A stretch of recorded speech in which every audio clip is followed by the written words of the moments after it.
Especially in a game like this, that can be, again, it can be extremely volatile, and there's so many different archetypes of characters. Having someone who can kind of toss a blanket over and be like, okay, like, my worst matchup is like 6-4-ish, and it's like not bad, I can still win it, absolutely. That is about as good as it gets. And, you know, I like... Chat, forgive me for saying this, I kind of missed Leo a little bit, right? Because Leo started off so popular, so incredibly strong, but then he kind of fell off, and asking players why they moved on to other characters, they said, Leo's kind of boring. But there's something about him. There's something about Leo. He's just got that sauce. He's got that swagger. He's fun to watch. Horrific to fight against. The devs love him. He'll never be bad. Leo will never be bad. He's literally like one of Daisuke's favorite characters. I think there was an interview where it was like, yeah, Daisuke was like, we're putting Leo in the game. Full send, great choices here. But again, like you said, definitely a fun character to watch, and some interesting interactions to come with that for sure. But for now, we're going to move on to another match here. Ooh. We're going to have Tatuma facing off against Fat on this one. Oh man, getting to see Tatuma on this picture. This is what I love about EVO. All of the international competition coming out. Okay, the last couple times I've watched Fat play, though, I'm not gonna lie, Fat is looking ridiculous. The way that we've kind of been piloting, how aggressive we've been, the types of choices we're making, honestly and truly, it's been like the most tuned-up gameplay I've seen from Fat ever. And this is also something, again, that we mentioned multiple times every time we've seen Soul on stream so far. Soul has a hard time dealing with characters who have really strong long-range buttons, and Bridget absolutely has that, right? The far slash, the 5H, the 2S, all those buttons are really good stop signs to prevent Soul from pushing his way in. But that said, Tatuma is the type of player that will just like psychic SDP, will just full send the Grand Viper. There's so many ways to be able to potentially deal with that can be a little risky, but I mean, this guy's like third eye is open. His sense for when to go for it is so good. I'm also going to be honest, anytime I see somebody with just a stock stick, I get a little scared. It's like picking default color. You know that this is just a tool. It's a tool to do a job, yeah.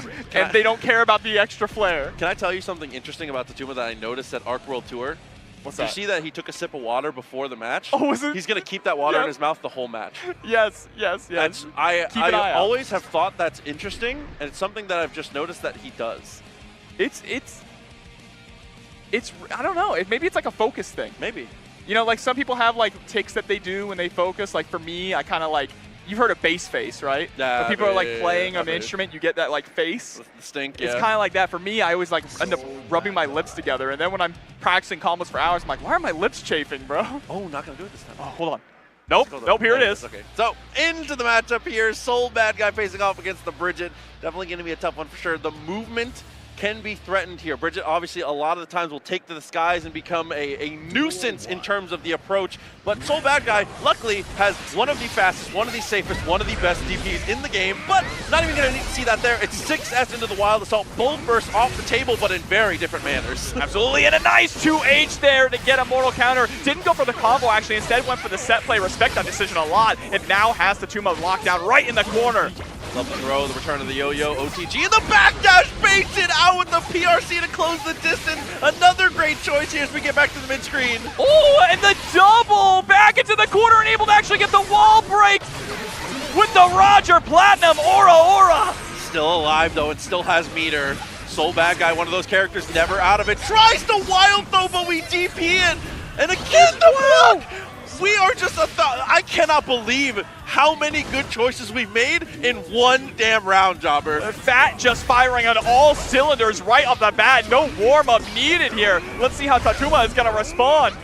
Responding very aggressively, as expected here, using that Wild Assault to try and keep the pressure on. Fat's going to take the turn back here and run most of the offense and get a good anti-air.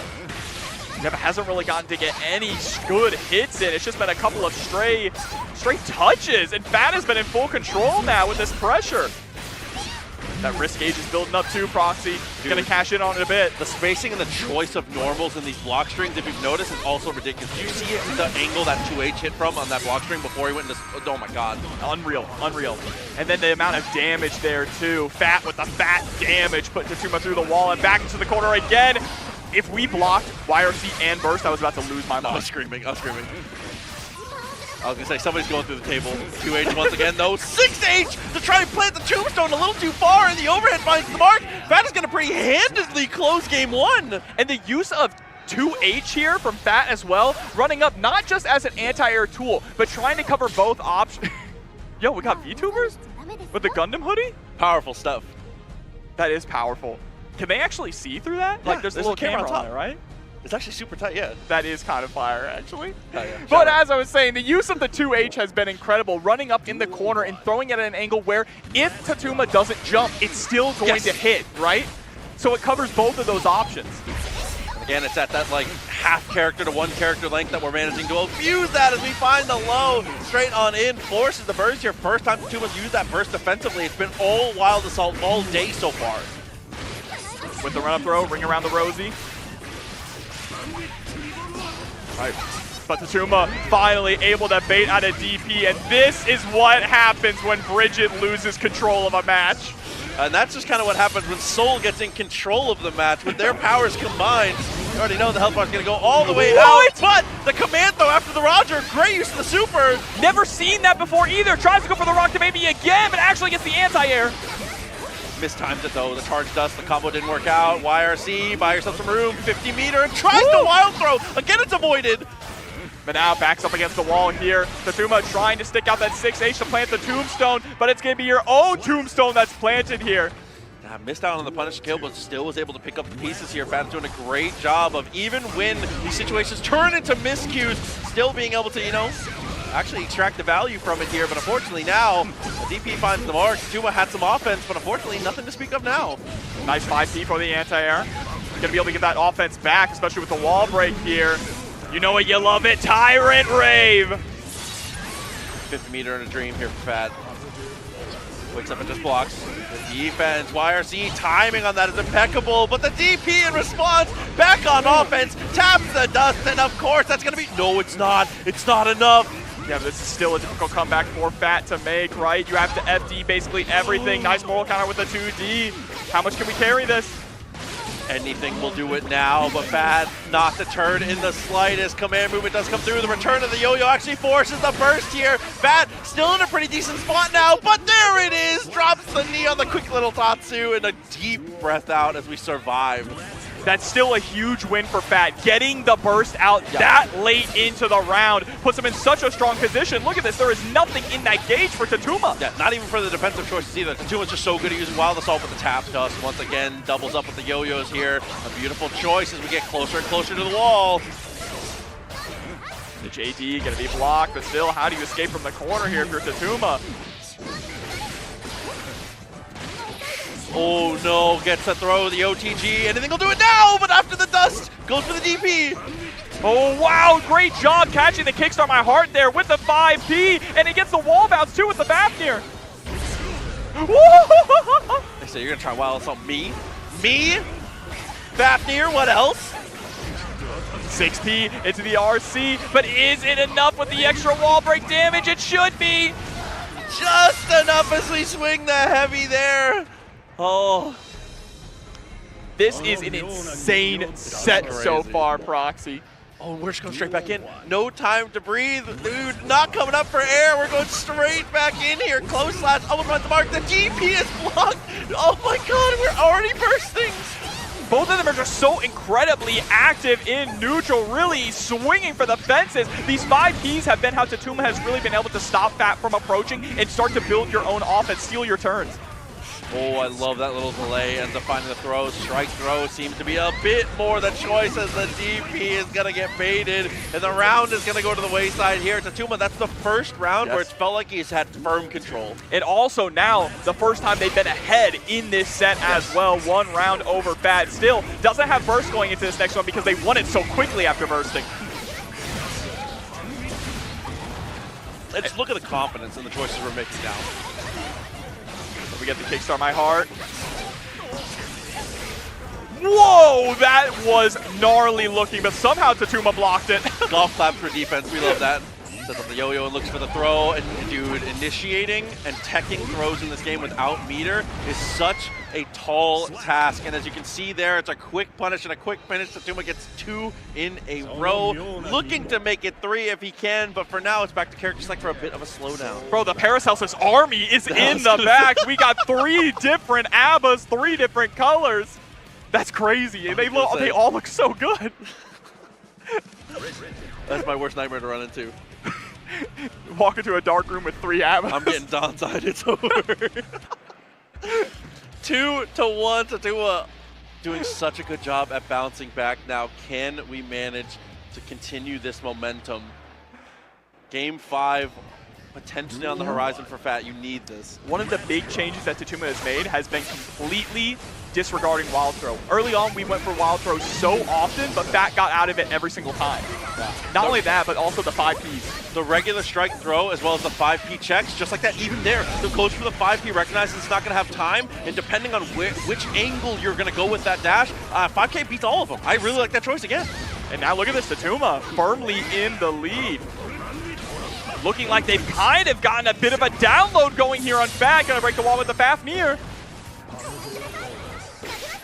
Oh, BRC slow down, but a little bit gun shy on that one. And 6P on reaction is able to get the check and now set it down to set point. All right, dash up with a 6S immediately into the wild assault. Do we go for the wall break? Yeah, you want the positive bonus there. You especially want to get your burst back as well. Yeah, absolutely the correct choice on that one. 2H, a bit too far. That's okay. Nice little check into the scooter, but no! On Wake Up, the Tyrant Rave, what a check! Oh, but adjust the Fed here. Fat with another Starship DP.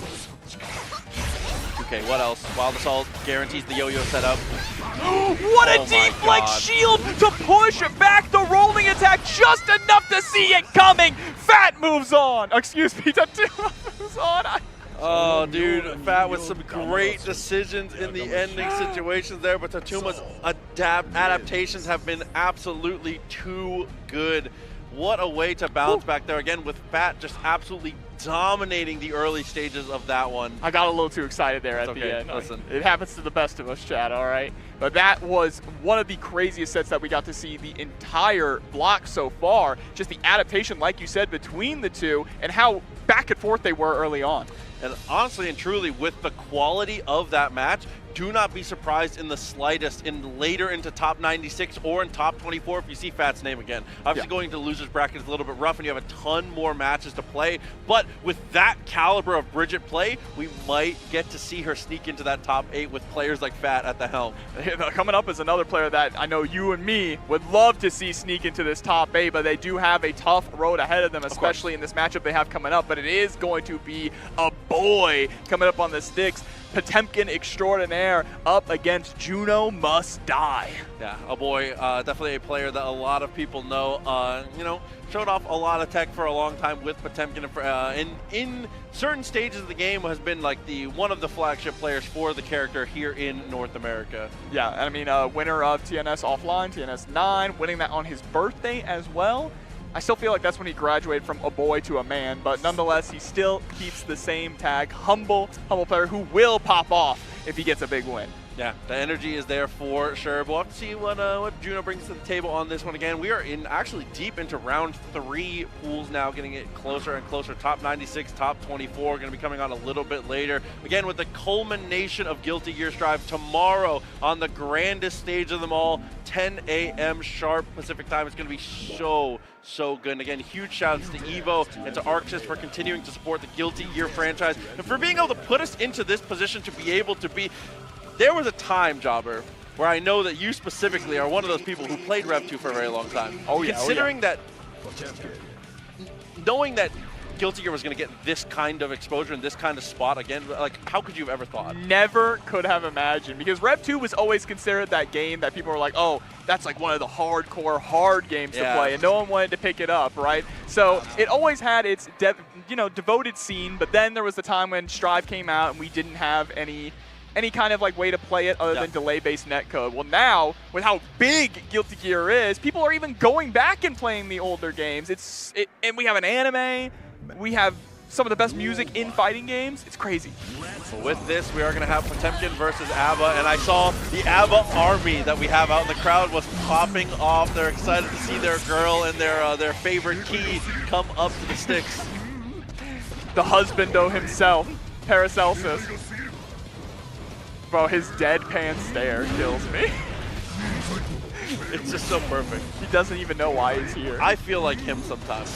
Sometimes I feel like a key who does not know why he's here. Bro is just Jim from The Office. He's just looking at the camera all the time. He is. There are times where he does just look directly at the camera. Oh, man.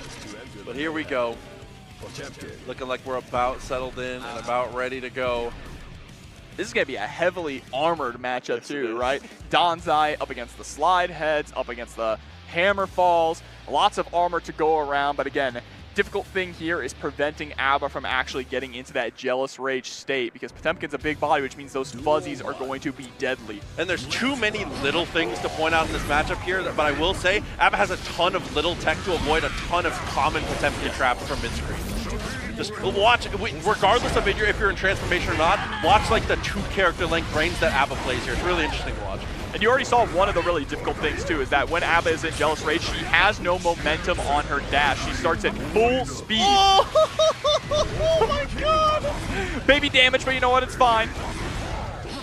Oh, not much to show for it there though. Goes for the armor, ends up getting the punish. That's going to be a full transformation. Max meter now. Deflect shield does not save you against her. Opening up the doors. The keeper of the key. Oh, but what a 5P, able to get the close slash as well. One touch is all a boy needs. Oh, but just a quick answer. Burst is actually available again. That's one of the strengths of Potemkin once again, is he gets to access the system mechanics more than you do. I don't know who won. That is the double-edged sword there of not having any momentum on your startup with your dash, right? It means that sometimes you might run a little too fast. Oh, and just like that, armors through. Straight in with the 2K 2D burst. Does end up answering, but again, these armored choices end up getting punished. Keeper of the key once again, keep you locked down. Goes for the uninstall right in your face and the key drop. Juno must die in a really strong position here. And the Donzai for the wake up, able to connect, but misses the wall break proxy. Oh no, but it's too predictable with trying to go with it. We'll call it a dive kick. Unfortunately, that's not going to work out. It's a pretty easy anti-air from there, and now with the transformation already on deck, should be able to fight back into this one, is what I would say. Yep, and there's the wire C into the Pop Buster. Things just might have turned on their head, but a little too early this time.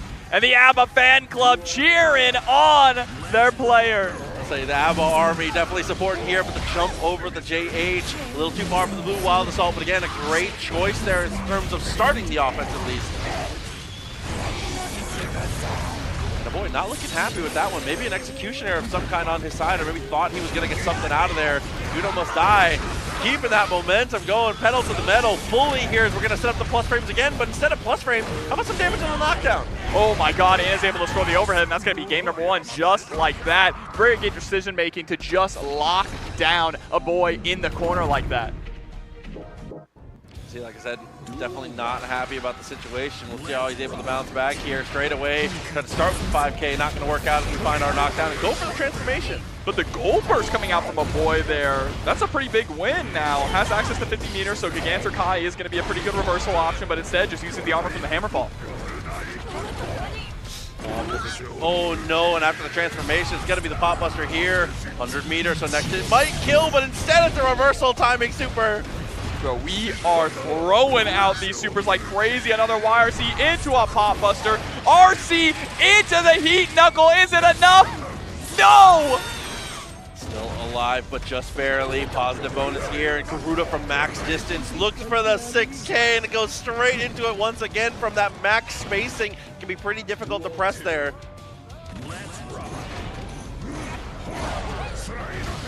All right, the mortal counter into the slide head for that knockdown. We've been so on point with the Potemkin Busters here for a boy.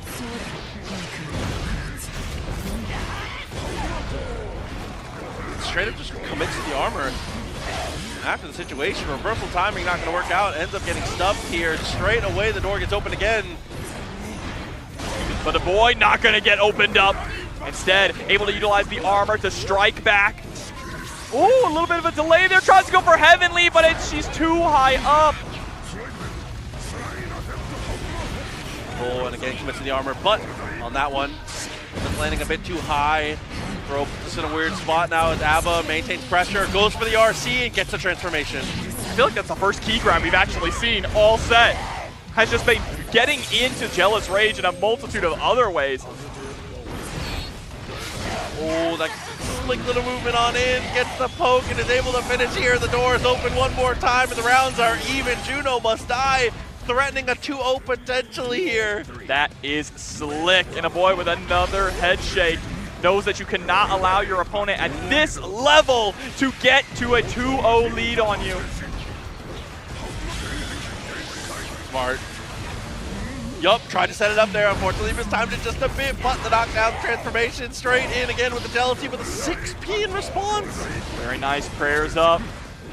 Armored clad Faith here from a boy. Okay, just tap the 5 does to try and check you, but didn't have any meter to actually RC afterwards, so Juno wasn't afraid to just press back. Oh no, and again, I think that tap dust was an execution error there, despite the situation coming from it here. Almost max Jealousy with 50 meter. Juno is gonna go straight into the super here, the PRC after the attempt, and the Potbuster still can't close the distance. Yeah, he's a big boy, and then coming from the skies, Juno with a massive lead. And he even just, he's dropping. That's what that looks like to me. I'm trying to do my best John Boy here. So it looks like he said, I'm dropping. Doing my best, trying to phone it. Y'all can't see it. Y'all can't see the phone up against my head. Drop. Oh, straight away. That's one of those things I'll talk about, being able to jump over that hitbox there and hit him late into the armor. Whoa! Sniped out of the skies with a heat knuckle. Show some love. But I mean, like, this isn't really fair when you think about it. Juno Must Die has 3 Abbas and 3 Paracelsuses behind them, cheering them on. And the boy just has us. I'd say the power-up has been a bit too much here. Flick is a little too far. Chop also doesn't work out, but a Potbuster definitely will do the job here. All right, 2K2D, gonna go for the Gigantor. Yep, and it's just going to catch and secure the kill. An opportunity to potentially bounce back, but Juno, again, despite any kind of deficit, has still managed to maintain control and be the one asking questions. As you can see here, it's going to be more of the same. Jealousy transformation and stance, unstance to fill that bar again. Very smart. Yeah, half of a boy's health gone as well. And there you go, the double overhead. Potemkin being so big makes that even scarier. And we are just looping into the same situation once again with a hard knockdown. Trying to bait at the deflect shield there, ends up getting away from the armor. That is a hell of a sequence. I can't believe it turned around like that. That was wild. Juno is playing out of their mind right now, looking so strong. JS is the choice at round start, though, for a boy. Trying to go in his bag a little bit for some of these round starts. Over the burst, aggressive.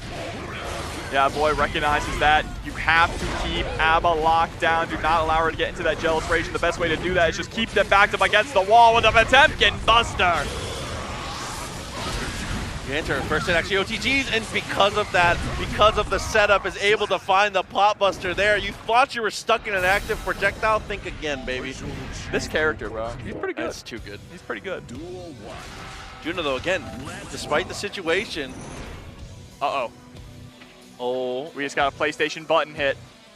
Hold. It looks like there was a little bit of a discrepancy with a controller right there, but it was luckily right as a game was starting. Yeah, so we'll have to see. We'll have to see. Obviously, there are rules put in place for this, so production going to be able to figure it out for us, but you hate to see it in a set that has been this exciting so far. A boy trying to work up that comeback. Yeah, we'll see. Again, whenever we have the information about what the situation is going to be, what the choice is going to be, we will definitely let you all know. But it seems like they're hashing it out right now again. I mean, this matchup has been incredible so far, really though. has. A boy has really been trying to fight tooth and nail to get any kind of momentum, get any kind of offense going, because Juno Must Die has been doing a fantastic job of not even utilizing the key grab to get into Jealous Rage, but mostly leaning on supers, right? Yeah. Supers going into install, and then right before it goes out, uninstalling into super to go right back into it. And that's one of the most important things about Abba that got identified very early in the character is obviously your routing of being able to stance, unstance, being able to regenerate that gauge while you're still being able to constantly utilize it is absolutely crucial here. But again, like we said, just waiting on production to give us an answer here as our players are still, you know, waiting on the full response. Yeah, trying to figure it out, figure out what's going on. And the thing is that the players cannot decide on this. It's not fair for them to try and decide on this, right? Agreed. Especially in EVO, the biggest tournament in the world here. So production is going to come make that decision for them, following the rules of the tournament. Huge shout outs to the entire TO staff at this event as well. When you look at the actual size of the event, the amount of players here, the amount of setups and tournaments being managed, these paper brackets back and forth in and out of this command center, they are doing a Herculean job at being able to make the wheels keep turning on this thing. So again, huge shouts to everyone involved on the TO team, because Lord knows I couldn't do it. They're too good. There are so many names that you all don't know that are the people that really make this happen. And can we also just talk about how fitted they are right now? That's true. That staff jacket this year is crazy. I mean, top to bottom, EVO's merch is actually pretty good. I'll definitely say that. I still have my my Letterman jacket for the referee that they gave to the referees a couple years ago. Fire. That thing was crazy.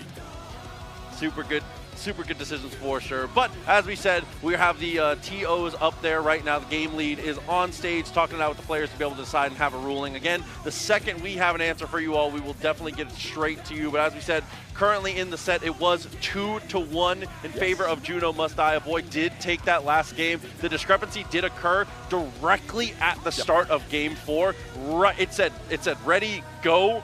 And then boom, happened. Yeah, so it's pretty early on, and again, we'll have some information for you all in just a moment. Yeah, and it might end up being just, you know, a round loss, right, for whoever's controller it was. Might end up be replaying the game. We'll have to see. But, I mean, EVO has been incredible from top to bottom so far this year. There are so many fantastic stages with fantastic players and commentators, all putting on a fantastic show for you. And the arena is open today, looking phenomenal with some of these top 8s going on that I hope you all are watching alongside this. Absolutely, and as well as the game lineup itself of just everything being displayed here, getting to watch Hunter x Hunter, which was so good. Marvel Tokon obviously has been setting the stage beautifully for ArcSys, as well as everything else, man. I'm excited to go get my hands on Invincible in a little bit, which is going to be a very, very good time. Too. So many incredible games here. 2xKO, I can't say enough positive things. It's unbelievable the amount of things under the sun here. I'm even getting to go by the Crunchyroll booth and get to see all this new information on all these new animes and stuff. There's a giant video board out there to be able to take video. It's too cool. And the devs have really, they've really come out in full force, because not only are all of these booths incredible, but they're just letting everyone who shows up play so much stuff that is not available yet, right? The Street Fighter booth has Sagat ready to play. So if you wanted the chance to play Sagat and you're in the Las Vegas area, you could come over and try him out. Marvel Tokon, who knows when that's going to come out, but wow, what a game.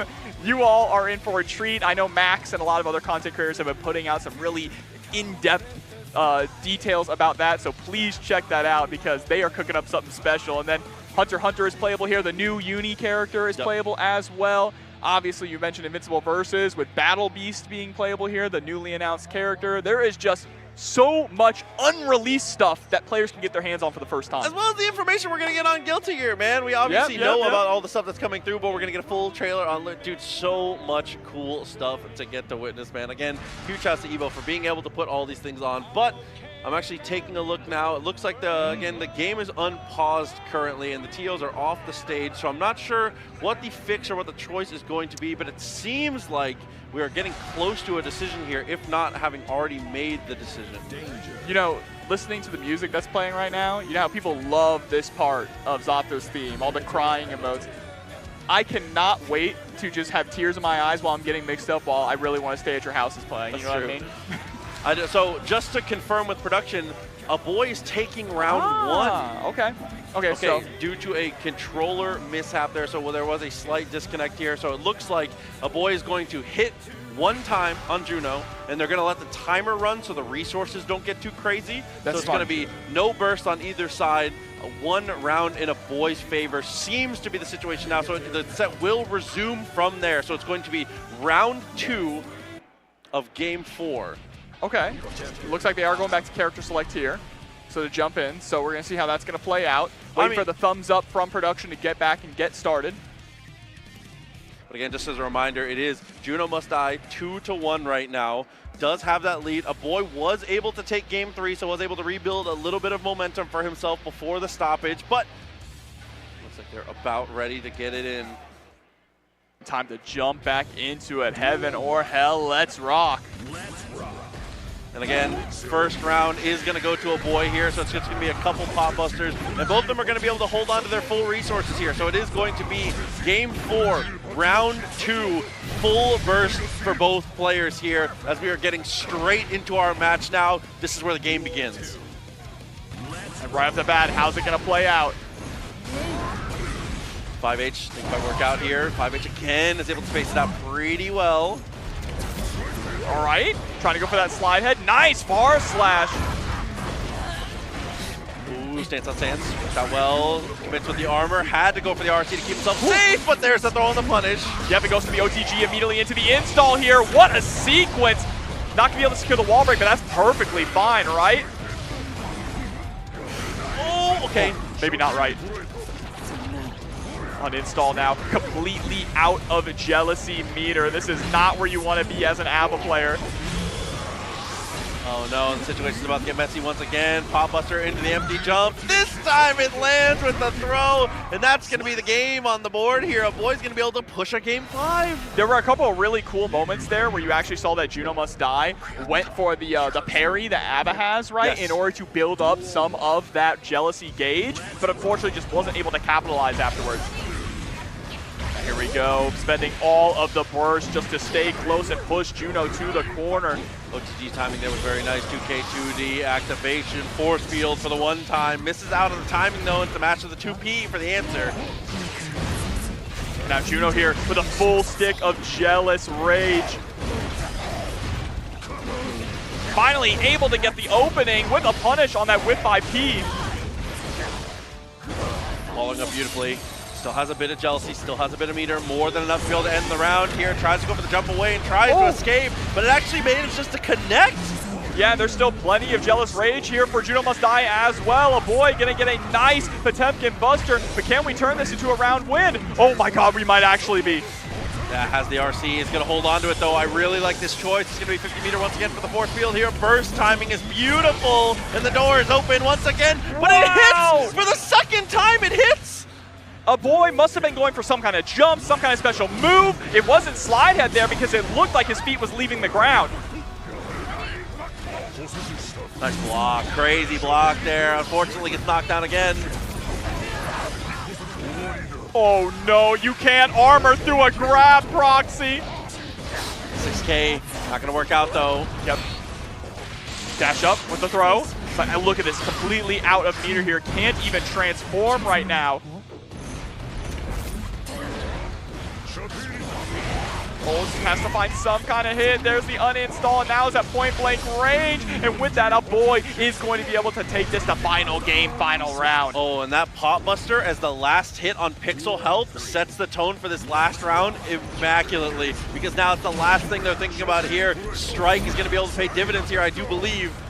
And look at that, the Jealous Rage just going down. Juno Must Die, losing so much of that momentum after the controller disconnect. Proxy just hasn't looked the same since we started. Oh no, it tries to go for the throw. It ends up whipping out straight up to heaven and right back down to hell. The HPB. Oh, still alive and just barely, and with no resources but burst. Winnable. Able to get hit, but you're going to uninstall immediately, right? Grab it, hits the backdash here. Again, the situation getting a bit dire. Nice use of the deflect shield. Armor tries to commit. Yeah, and now has a bunch of tension. About to go into the uninstall, so needs to get to the wall before it happens, Proxy. Just barely doesn't get there. Has some meter. Wakes up with the HPB just to get out of the corner. Very smart. And the 5H, the chopping at the victory. Unreal. That was so close to an incredible comeback from Juno Must Die, but it just didn't end up working out. The knife edge chop, too large, too strong. Oh, a boy, able to clutch it up in the end there after that a bit of interesting stuff in the middle of that set. A massive victory moving on forward through these round 3 of pools. So with that, that is going to be the end of the session here. We are going to take a very quick ad break. Right after that, even more Guilty Gear Strive. Again, thank you for tuning in. Thank you for sticking with us for EVO, and we'll be right back. This is the best Chipotle order. I would like a bowl, Triple wrap. Mild, medium, hot. Then dip it in here. Sour cream inside the vinaigrette. 2 tortillas, if you know, you know. Lettuce, cheese, guac. Yes. Oh, that is good. Well, Vaya is laughing right now. Look at Vaya laughing right now. Oh, he's doing a dance. What is he doing?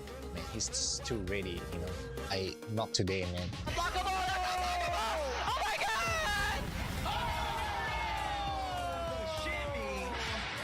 円参加して、でその時また賞金額が上がって、気持ちは調子良かったですね。So it's much more than just playing. It's being a part of this community.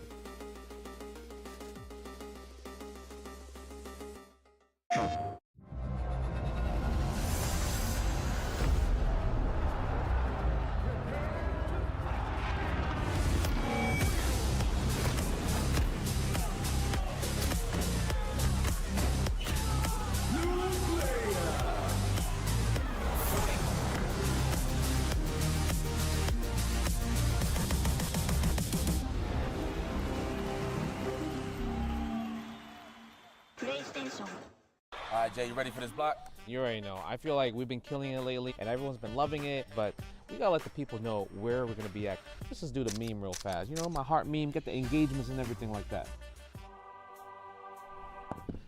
Yipes! What's up? You understand me. It's not about the engagement. I'm just always thirsty for a drink, especially for this White Claw Zero Proof. Yeah, but that was corny as hell. But I'll drink to that. Cheers! Cheers. Yeah, I'm thirsty.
Welcome back from the break. Avian and C4 back at it with even more pools action here at Evolution 2025. As we already gave the introductions, we can get right into what we got going on for today. 96 competitors left, all fighting for that coveted top 24 spot. Indeed, indeed. A lot on the line, a lot of money, a lot of points for Art World Tour, and maybe most importantly, the prestige. Yes. That will live forever, immortalized in the halls of fame of EVO champions. But like you said, there's still a few people, just under 100. Let's see who can make it here as we whittle down to top 8, which will be done tomorrow. Yes, yes, super excited for that top 8. Brought it back from the top 6 format. Even more action gonna be played out there in the coveted arena, almost as coveted as that trophy. It is such an amazing experience as a competitor. As a player, it has to feel unreal. No doubt. But we're going to start it off trying to carry the momentum from the last game. It's going to be hard. But let's see. We've got Keishu and Toxins. Yep, trying to show some off to the camera already. Hey, yo. What's that? Is it? Yeah, some brother. Is it him with glasses on? I don't think so. It doesn't look like him. I think it's his soldier's locket, I think. Okay. Showing love. I mean, you got here on stage at EVO. Take your moments, man. Take your moments. Absolutely. Super excited to bring this back, though. I mean, this block in particular, C4, very special place in my heart. I remember this is about where I tuckered out at EVO last time I went and competed. Oh, really? Yes, it's like, so very excited to see who is going to be carrying on past this stage. And right now, we got to get it started off. Got some Anji and some Johnny action to get things kicked. Big damage versus, I wanted to say big body, he's just got big body health. He's masquerading as a big body in a slim frame. Jacked as anyone though, for sure. Anji MUITO overhead, didn't see that one coming. The difference is though, when Johnny hits you with the overhead, you're gonna know about it because the damage is through the roof. That one you actually don't see coming. Right now though, in case you want to be premier Johnny's, not only in NA, but also the world has had a meteoric level up coming into EVO. Right, shadow with that. Oh no, the bareback grab, no protection, no tension to make it safe on whiff. And now, oh, didn't go say my name, and now you survive, Anji. Winnable. Might have gotten the missed input. Now gives Toxins another chance. One character you don't want to give another chance is Anji. Right now showing it off there. YRC is out from Toxins, and once again the 50-50 opens things up and opens up the match as well. Yeah, shame they didn't get a confirm off of the RC on the overhead. What an exchange. Ready with a 6P to beat any of those Anji buttons, but actually got a pretty decent 2D, so want to be a bit careful throwing at those 6Ps as a counterpoke. Finds the block on the overhead, finds the block on the second one. Gonna get hit by the ball deal though. Wow. I love the space in there from Toxins to stay outside the misfinder range, but then Keishu one step ahead, ready to check with the 5K. This thing about Keishu, always ready to stay on that next layer. There we go, Toxins trying to get some offense started of his own. Has to play around in this meter here from Keishu. You already saw it there, baiting out the YRC. Yeah, I like the option to not do anything in the Anji kind of set play, right? Putting out the animals, the butterfly into the birds, like a magic trick. Just stood there, said, I've got a pretty solid life lead. I know you're Anji, you do a lot of damage, but to be fair, that damage mostly comes from counter hits. 100%. And if you don't press the button, you can't get counter hit. That is a fundamental rule through all fighting games. Unless you have risk. Yeah, then we gotta make some exceptions to the rules. Yeah. What are rules without their exceptions? Exactly. Go. Seen this time and time again from Keishu. The cards out, the miss are real fine. He goes high once again, trying to catch Toxins on the overhead. So far for the last 3 attempts has been close, but no cigar.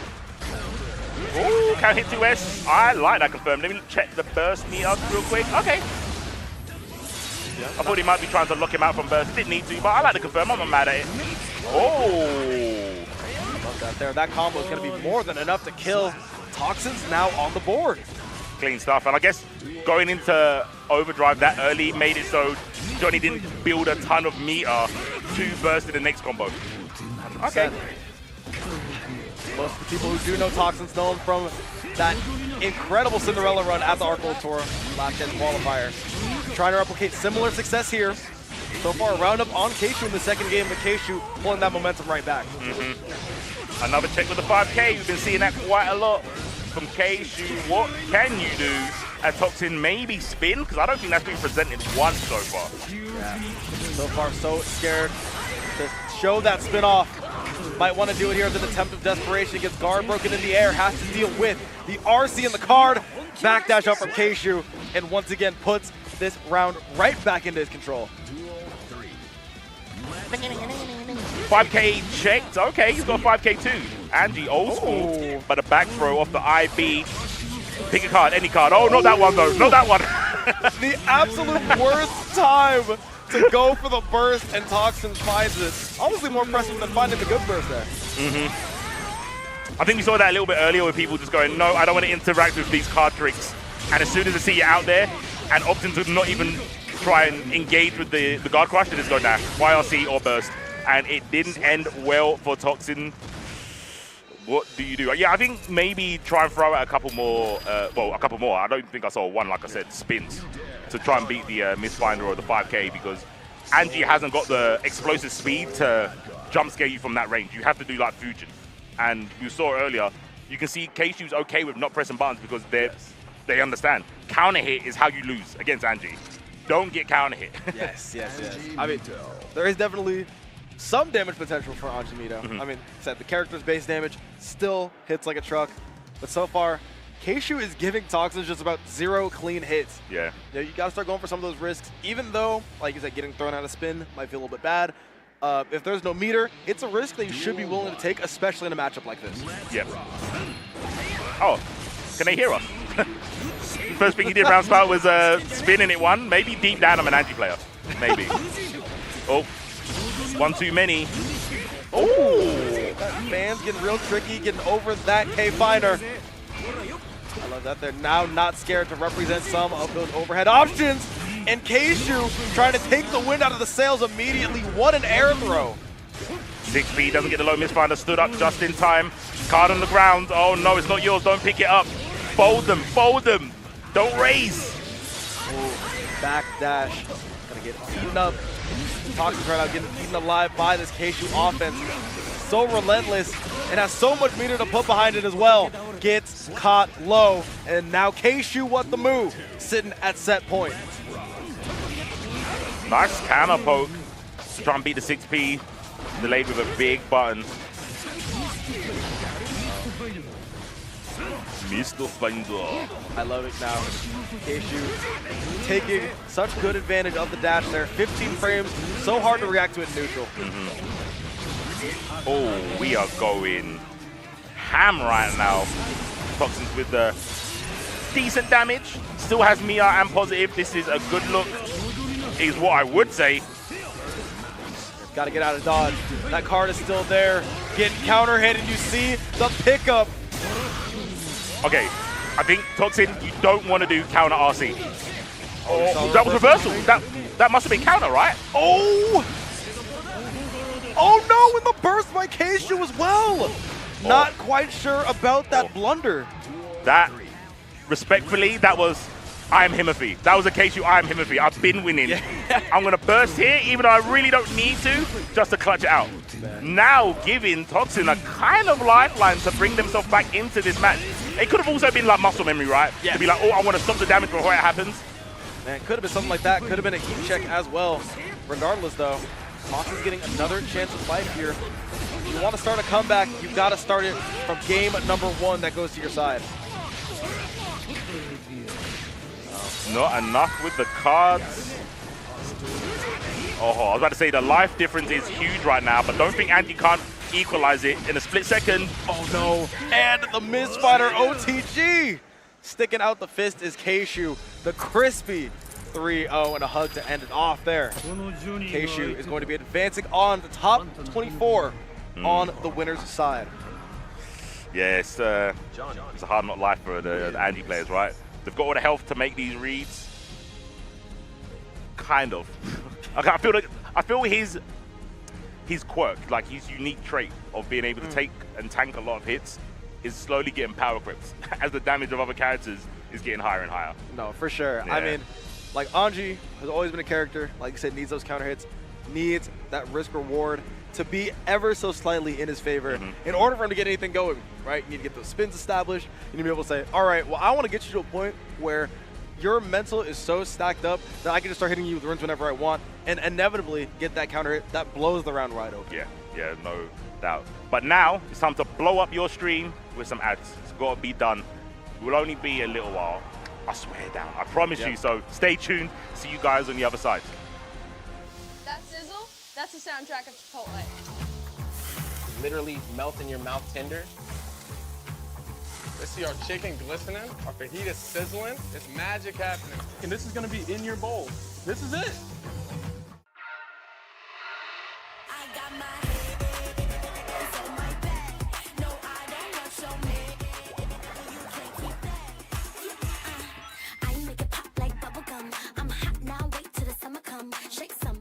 I won PlayStation's Road to Evo and went head-to-head with Arslan Ash.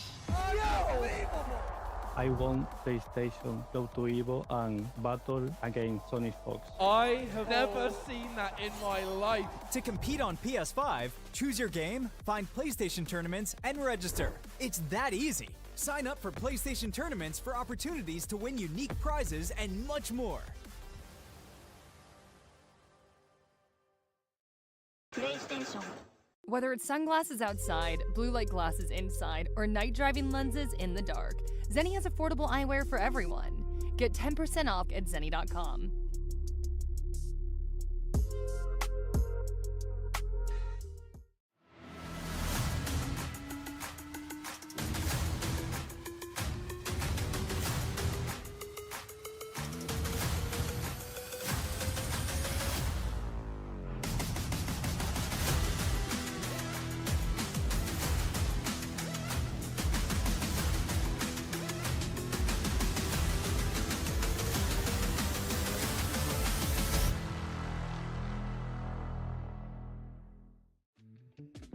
Tenno is back with brand new, officially licensed designs by the FGC for the FGC.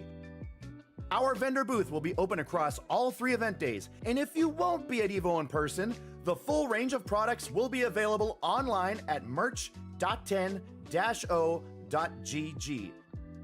That is merch.10-o.gg.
See, chat, I am trustworthy. I told you we'd be back. I never lie. I never, ever lie, I promise you. But yeah, thanks for staying here. We are going to get some more games. I know it was a little bit of a break into a break. Blame Twitch. But also, thank Twitch, because otherwise you wouldn't be able to see the matches. But yeah. What I'm saying, giving us all these wonderful channels to see these matches. However, got to recalibrate, got to get a nice little break in. I mean, that last match, super intense. These next matches, even more intense. Yes. Everyone is fighting for glory. Everyone is fighting for Arco Tour points. There's too much on the line to not give these players just a little bit of a brake pedal. And we're here to spectate. Well, we're here to talk about it, but you guys are here to spectate. Oh, yeah. So get comfy, feet up, get a popcorn if that's your food of choice. As we see the Eagle fly, and we're going to get into this match. Ramelia versus Zay. Yep. Bridget Eno. I think that might be the first. It's the first time I've seen them go against each other. I've seen a couple of Enos and a couple of Bridgets. Yep. Bug check already out of the way. We are all ready to get straight to the action, as Zay has already established a pretty solid life lead as well to get things kicked off. First, we've got a believer in the building. Show me the comeback. Oh yeah. First, will you be the hero, or will you be yet another GOAT? Oof, more cheats. Got Zay holding down back. Okay, I was thinking maybe be careful with the stroke the big tree, but the air approach here from Zay. Techers. Seeing it there from Ramelia. Now Zay on offense once again. Gonna get a punish. Not gonna be as optimal, but doesn't need it. Bridget at a low enough health to where it doesn't matter. It's crazy because there was once upon a time where Eno didn't have that move and that punish wouldn't have been that good. It would have been like kind of hit 2S into like stroke the big tree. Zay it. 2K out here.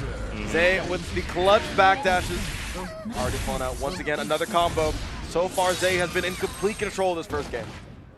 100. And the control is not getting passed over. One player game. Mum said you can't play. After me, please. Zay handing her little sis the dead controller, letting her control the CPU as well. Taking out game number 1 with an absolute quickness. Ramelia is going to need to find answers and find them fast. I'm here for a good time, not a long time. Let's make it quick. First to keep the corner. What we saying? Get right back down to the ground with DP. Goes for the burst though. The whoopsie burst. Ooh, that real sneaky side switch there from Amelia, trying to get Zay into the corner. Nice interruption. No skating here. It's like no walking on the grass. Oh my god. Yeah, I got whiplash. Gets a conversion with the BRC. Not going to quite be enough to kill. No meter to put behind that BRC combo. I like the idea a little bit, or overly concerned about the 2K just lingering out in there. Oh my. That is like the perfect scenario, right? You put the note out, you stop them from jumping, and then you have to hold the note on the ground. Disgusting. So much block stun. Gives Eno free to do whatever she wants, but here comes Zay, going from corner to corner, state to state with the routing, but drops it. Now Ramelia's gonna get another chance. Oh, trying to catch her in the back end. Gets the block in time. Oh, Bridget does not want to hear your music. Put those notes away. Here we go. HCL continuing the combo. Wants to pick up where he left off there with a drop combo in the other corner. Oh, the IB as well. Knowing that the anti-air is going to be coming. Okay, empty low. Let's go. There we go. Zay holding all this mix, says, I do not want to mash. I don't want to do anything. So trying to go there with the S dive. Amelia, what a pickup. Isn't even going to finish her play here. No burst on the side of Zay. Could be scary. Goes for the throw. And what a pickup there from Zay to salvage that second game. Yeah. Way closer in that match. Way closer in that match. I think it was maybe a risky decision to go for the FD there. I think that's kind of the go-to option when you want Bridget to get off of you. But there was a sacrifice of the YRC, which I think YRC against Bridget is pretty good because you can just see her in a ball and go, well, you can't block. So hold this. But it worked out regardless for Zay. And this first round's working out for them pretty well with the damage already on the table. Ramelia, not too familiar with the Eno matchup, none in her region. so trying to figure out a bit of unfamiliar territory. Right now, though, it's looking like we are still going to have absolutely no map. Zay is on a tear and trying to take this in 6 rounds straight C4. We haven't seen absolute dominance here from the Eno. Daru's probably in the back going, relax, man. You're making a character look too good. I'm gonna need to chill real quick. My buff with this ranked mode, like, what am I supposed to get?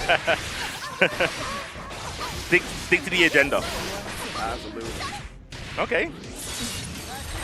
Looking pretty good for Ramilla right now.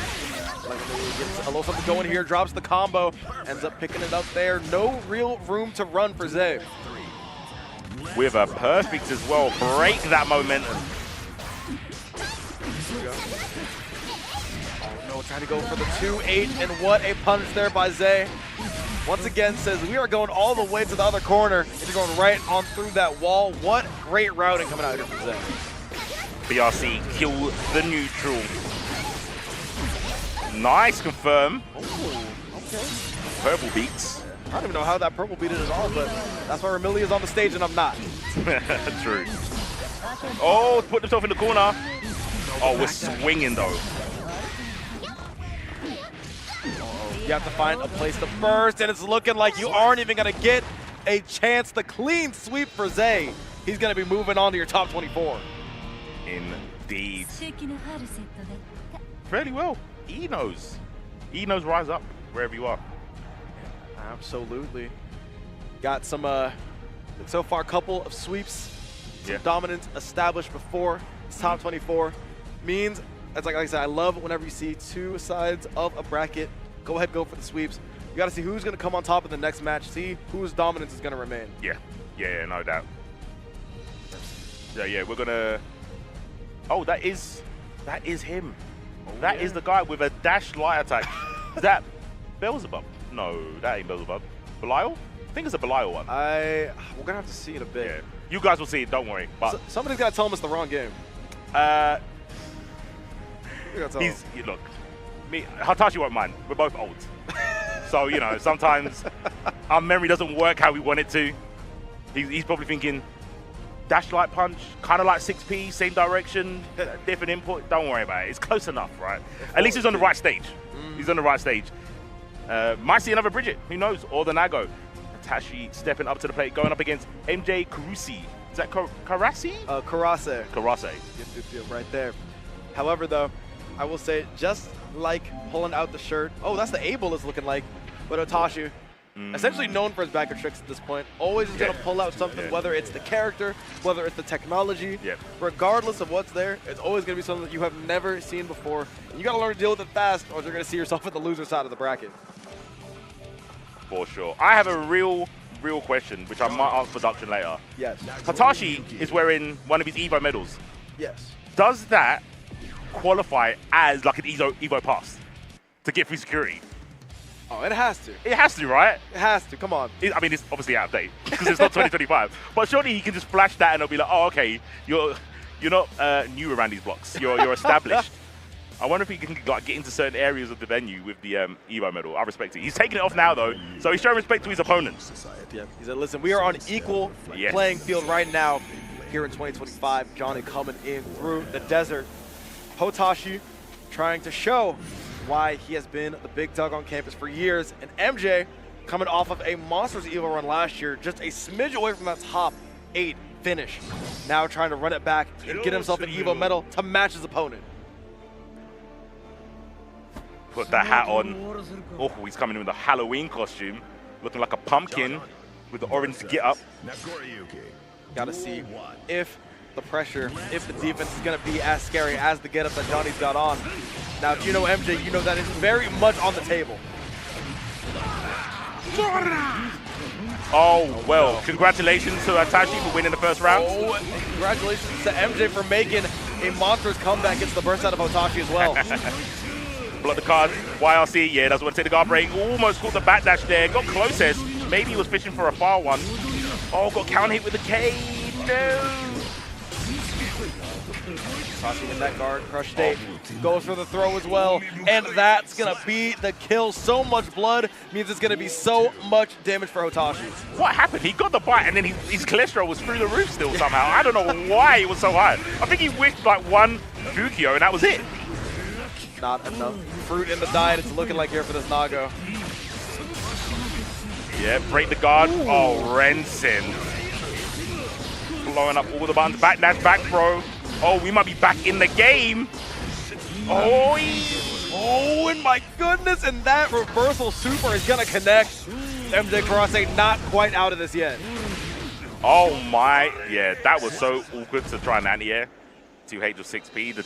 Oh my, yo, that's pretty toxic. Showing the Evo medal after the losses. That's toxic. OMG. Yo, production, you're my kind of people, bro. What? They really zoomed in and went, and what does this mean right now? Do you remember where you used to be? Yeah. This is not how you get a medal. That was that zoom in. It was like, okay, we focused. Yo, the eyebrows are hella low. They're so low they're almost fusing with his mustache. That's how focused Hotashi is right now. His nose got a little mustache of its own there. Yeah.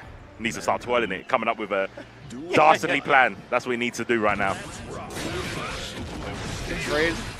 I mean, I gotta say, 6H is already so dastardly. That button has been a menace for the last patch. And Hotashi showing it off there at the beginning. There we go. Tons of graffiti. All the J's, but they're not on your feet. Oh, he got on his feet, pressed the button on wake up. Hotashi though, he is scrapping. I think that should reach. It might reach the very tip, and it does, meaning that Hotashi gets a pickup, electing to just go for the 6H instead. Oh, the Forest didn't reach because MJ wanted to jump.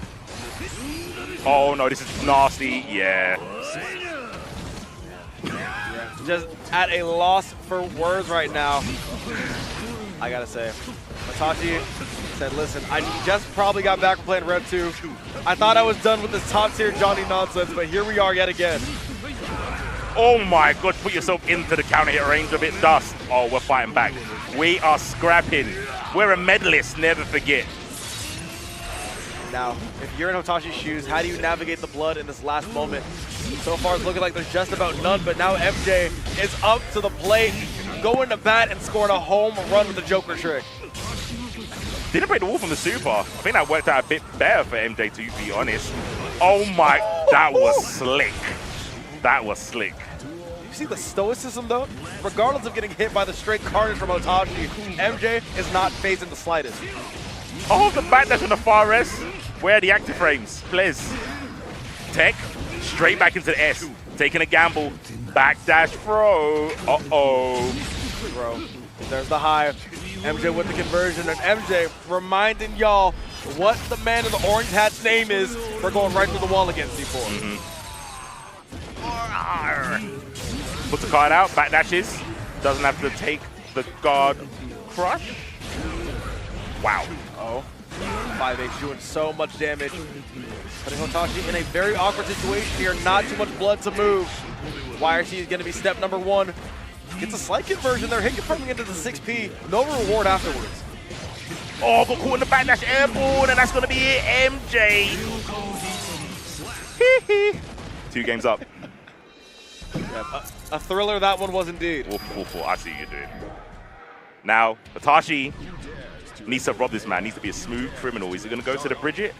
I know he's I think it was like an Evo video where he was talking about the matches that he's had in Evo, and he did like a chart. I'm sure he did like a graph about the fun to like the focus of like playing in Strive. And he was like, yeah, when I have to play a Johnny, the fun is like, it's way over here. Yeah, the fun is nowhere to be seen. Hotashi gonna be able to see if he can prevent this MJ dominance. Switching the colors over here. Now we are rocking the default. Pretty early burst from MJ. Understandable. Oh, the burst was a little bit too late. I think Hotashi wanted to try and put MJ back into the corner. I gotta say, so far MJ's burst decisions have been very intelligent, playing around primarily that blood gauge, because right now, as you can see, Hotashi doesn't have much to work with in regards to the special move department. Has to try to fight his way out with normals, and so far has been unsuccessful.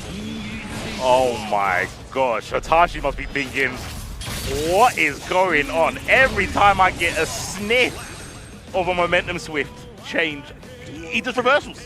He's always got the tendency to do so. MJ 1 round away from sweeping Hotashi here. The medal, what happened to the medal, my guy? It's all right. Even regardless of the outcome of this round, there will always be an opportunity in the loser's bracket. MJ, though, as we said, trying to say anything you could do, I can do better, and secure that medal for this 2025 tournament instead. YRC. Oh, again, not catching the backdash from Johnny. Getting closest, probably winning Fares. Oh, super. That, I want to say he might survive this. He might. I mean, he's on 2 blood. It's looking scary, and the blood comes into play. Hotashi talking to him. What do you think he's saying right now? I can't read lips that well. I can't even. I pretended to, and he said, like, do you think that was good? I think he asked him, do you think that was good? And then they just like, meh. After losing, asking your opponent, how well do you think you did? It's kind of, that is something Hotashi would do, to be fair. That is something you would do. They put Plato and Socrates in gamer chairs, and they're having just a master's discussion at the forum.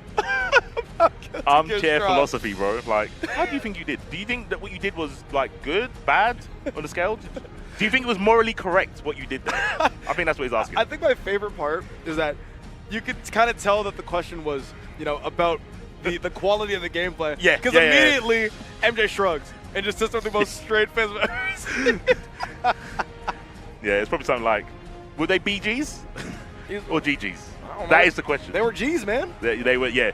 Games were had. You know what I like saying? If I had a game with someone and I particularly felt like they weren't good, but I don't want to dishearten the other person, I'll say thanks for the games. I'll say thanks for the games. I like that. Yeah. Showing gratitude to your opponent, just like we are going to be showing gratitude to Chipotle here in a minute. We have got yet another Chipotle extra match. For those who are unfamiliar, thanks to Chipotle, we are able to see some of the matches that would otherwise get relatively overlooked unless you were looking at the tournament page. So yesterday on Friday and today on this Saturday, we are going to be getting a deeper look, I should say, into some of the things that you as a spectator at home would not be able to see in this bracket. Yeah, I know some of the matches that we've had from Chipotle have been actually sick. Like, not even trying to, you know, gas it up as like, oh yeah, look, Chipotle giving us this. They've been legit sick, and you can check the board and see one of them, like me and Rinch had, so high. So high. So far, the Chipotle extra matches have never failed to disappoint. And neither will this one here. Red Ditto versus Lolo. Gonna be a SoCal classic. Shout out to everybody at SoCal right now who's not able to make it. If y'all are knowers, you know, there's like winner semi at the local. Okay.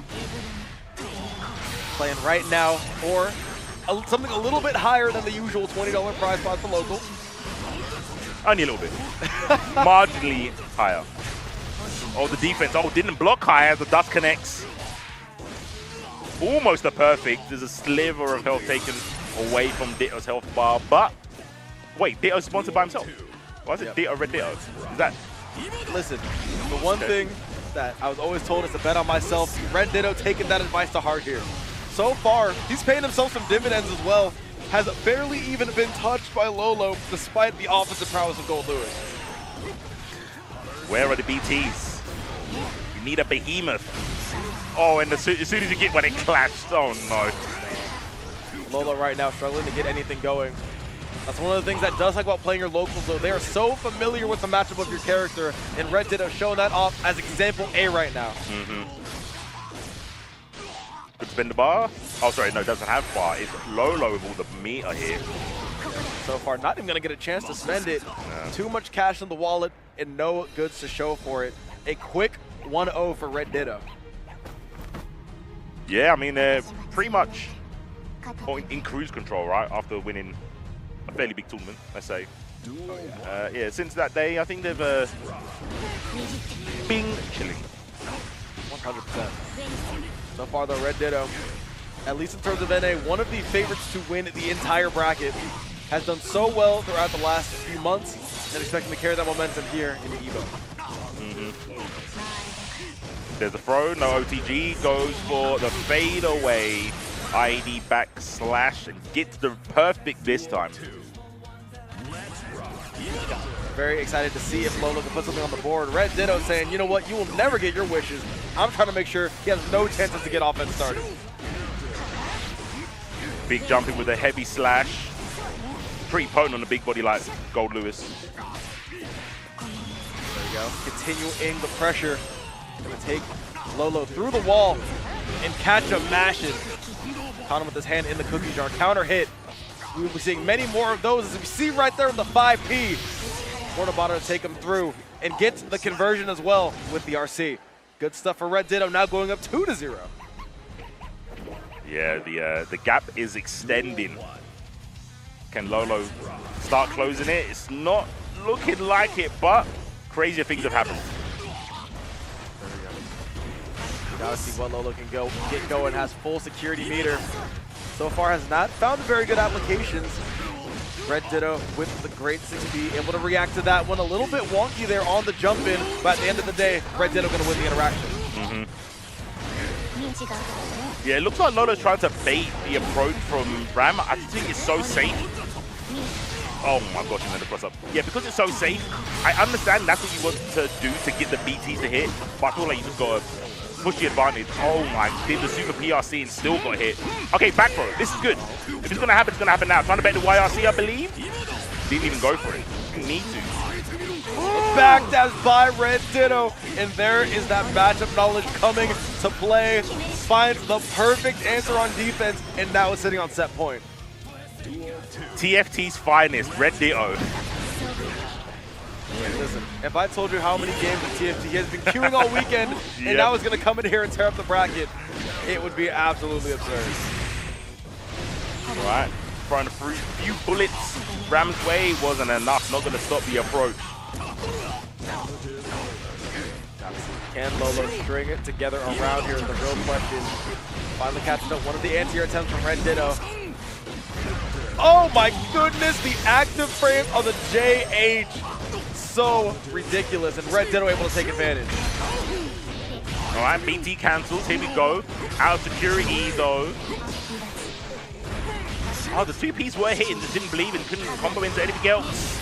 But the RC is gonna allow an easy combo into the swipes, and that is Red Ditto going on with a pretty convincing 3-0. I feel like pretty convincing is being quite charitable right now. Yeah, I was. It's like, that was just Red Ditto showcasing the dominance that has gotten him a finals at an EVO before, at EVO Japan, picking up that second place, and also showing off why he's the current ARC World Tour champion. Good stuff. But yeah, we're gonna take another break because you know what it is, bills have to be paid, obligations must be met. 100%. You know it is. We'll see you guys in a bit. No messing about. Stay tuned. New Chipotle Honey Chicken brings a hint of pure honey and seared smoked peppers with fresh chicken hot off the grill. For Chipotle heat with a touch of sweet and a perfectly balanced sauce. Chipotle Honey Chicken takes heat and sweet to a whole new level.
You there. We told you not to go anywhere because we have so much more guild to get here on the stream. Top 96 still continuing. Avian and C4 here to bring you the action. C4, what have you thought about our match so far? I have thought every player stepping up to the plate has been better than me. That's as far as I'll go. So, yeah, no, that's the politically correct answer. But the matches we've got lined up are going to be sick, and they're super important. Berex, I want to say maybe the first time on stream. Not sure. Maybe they jumped on when I wasn't commentating or when I went, like, had a bathroom break. Against Precho from the UK. More Gold Lewis, guys. Accept it, because the next match is another one. Spoiler alert. In case you haven't had enough with the BTs, we got even more out here. This time bringing you a little bit of international flavor. Yes. UK Precho, Cynical, Berex. Yeah, a couple of people. I was kind of surprised as well about Berex being here. I did not know. They have been low-key in the venue. That is the, what's the Lil Wayne line, moving in silence? Like, the S in, no, the G in lasagna. Yeah. Oh my gosh, the old man 5K. He's like, I'm tired out here.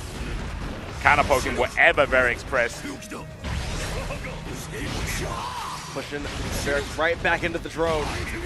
So far, trying to get Berex to crack, but the defense, despite how the health bars look, has been so patient from Berex. Right to the door.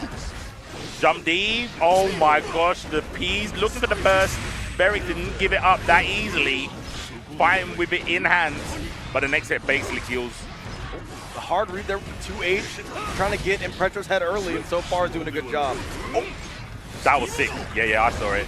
That was scary there. Trying to navigate around the 2P, isn't going to find it. Pretro taking game number 1 with a quickness. Savagery. Absolute savagery. Both of these players are in winners. So even if they lose, they've got an opportunity. Just like you do not have an opportunity to press anything in neutral when Gold Lewis has a Wild Assault at their disposal. As you can see here, Varric using a lot of blood just to try to move around. Sitting at that level 2 blood mark already, with the clock barely hitting 80 seconds. See Varric trying to navigate around these BTs. No cigar on the 6H connection. Now it's going to lead into death here, unless Varric goes for the burst. Oh, that's pretty smart. That's pretty smart, isn't it?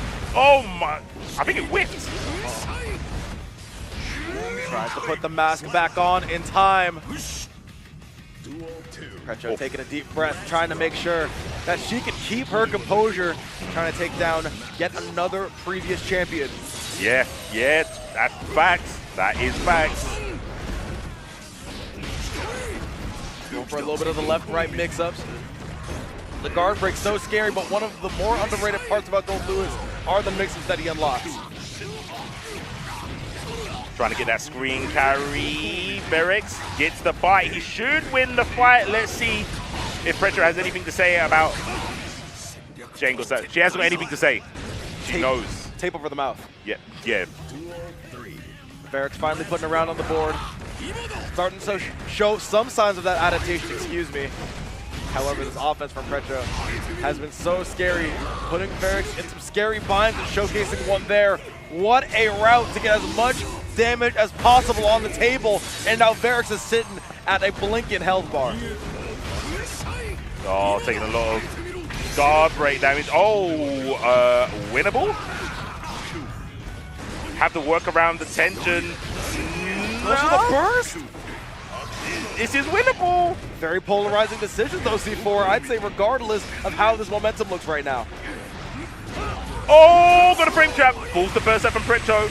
Let the gun rain. Yeah, oh my gosh, you are trying to drain a resource. Oh, what kind of poke was that? The poke with the 6-2-4 is what it's looking like. And right now, both physically and literally, Varric is backed into a wall.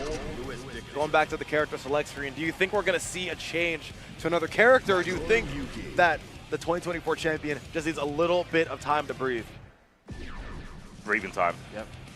Focus. Oh my gosh, it's so crazy because we just saw another Nago in this same situation. Going, yeah, what happened to Nago, bro? Man, Nago bros, if you wanted the buffs, this is how you get them. Duel 1. Showcasing it right now. Yeah.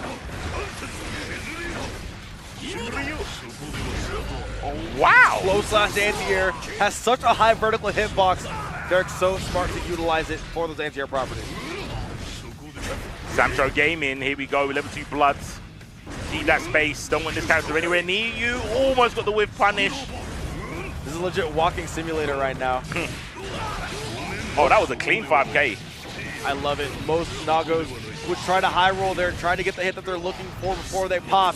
But Varric stays patient, and the patience is rewarded with 7 letters of perfection. Oh, try to do the last winning situation from the round start with the stand 5K from Gold Lewis Pretro. But this time Varric knew what was good, knew what was on the menu, takes a bite. No burst. Where are you going? All right, just a couple of bullets. This is scary though, there's no blood. There's no blood, C4. Varric's had literal free reign. Had access to all the special moves with absolutely 0 risk attached. So incredible. All right, Varric woke up.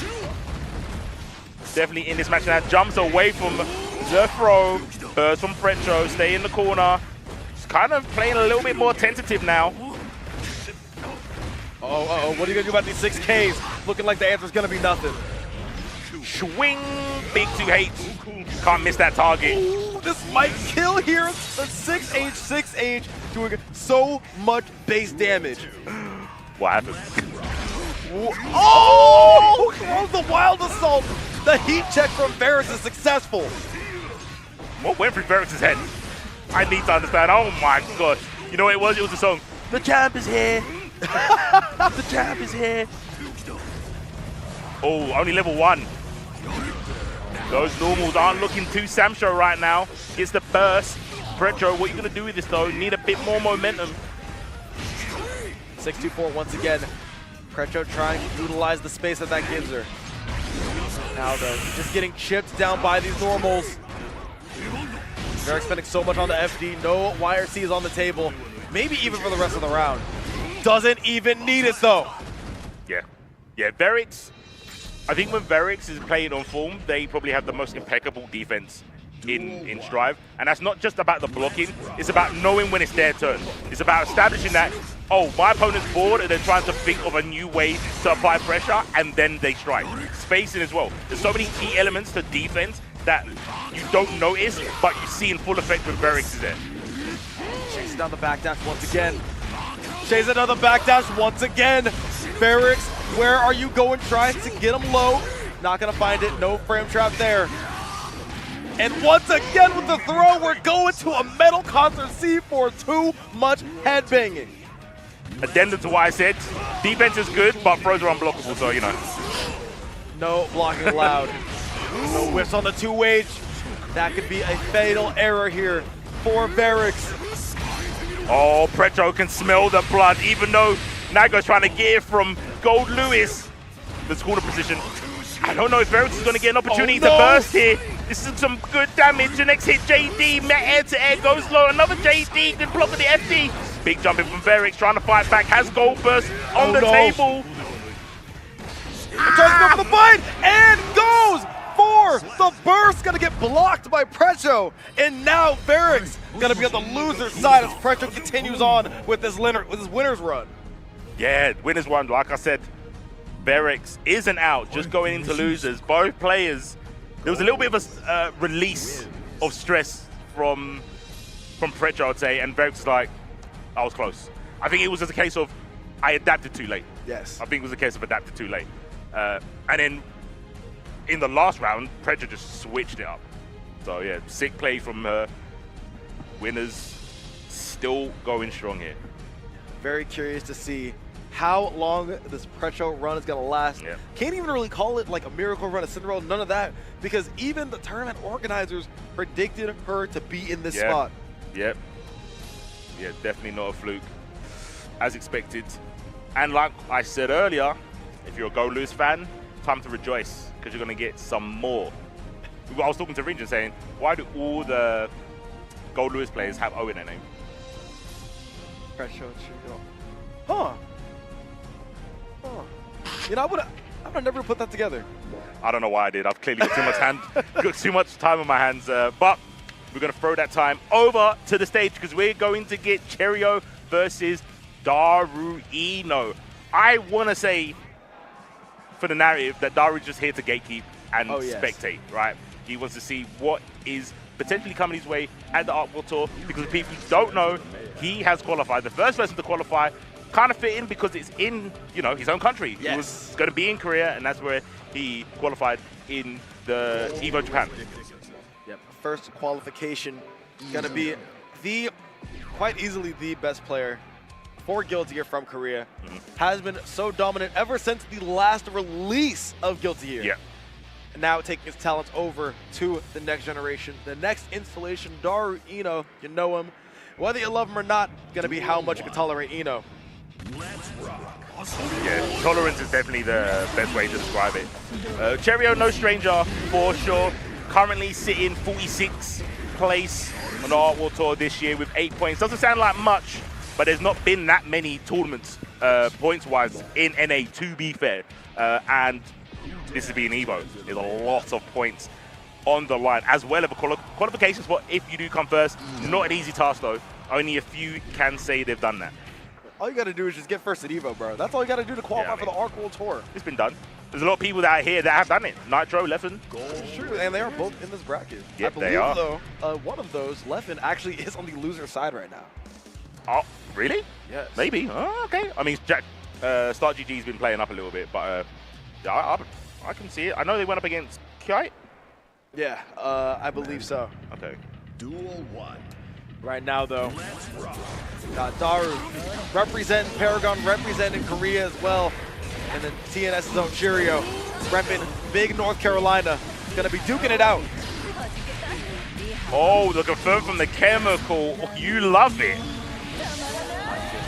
Now, one of the things leading up into this set that T-Floor and I were discussing off the stream was the fact that Daru's track record against Gold Lewis is impeccable. Played against Rang, did a number against Rang, played against a number of those Eastern Gold Lewis as well, and so far has yet to lose a set.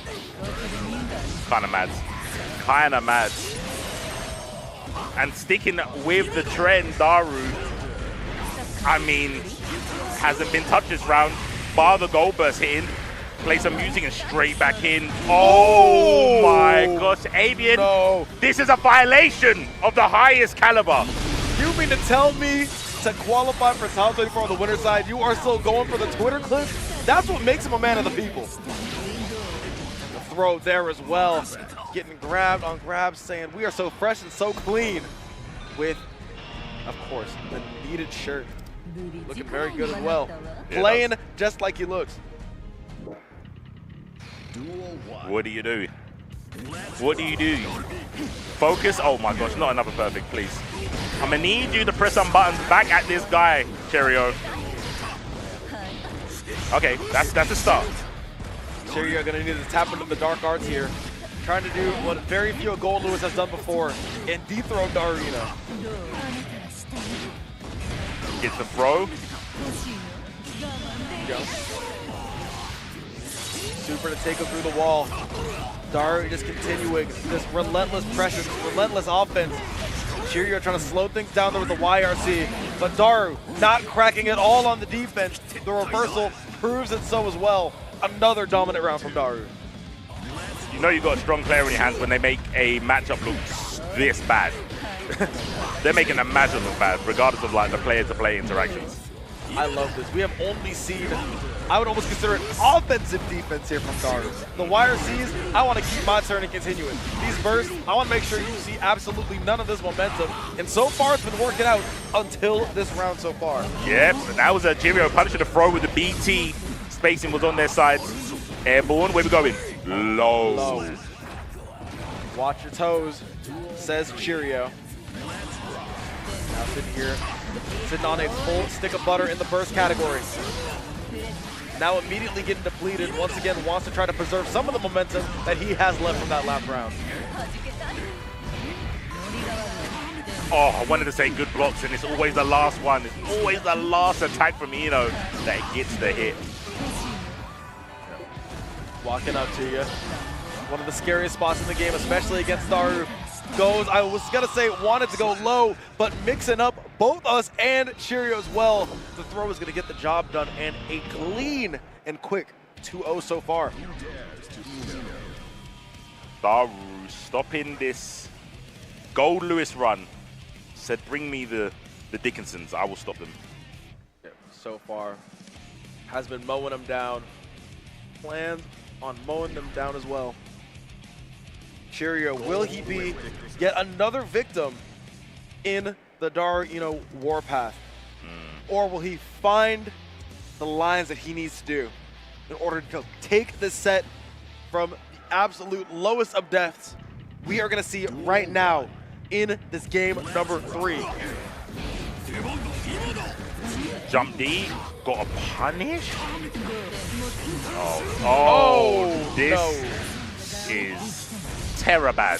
Terrible and bad at the same damn time. There you go, back to more reliable, trying to get those JDs in there.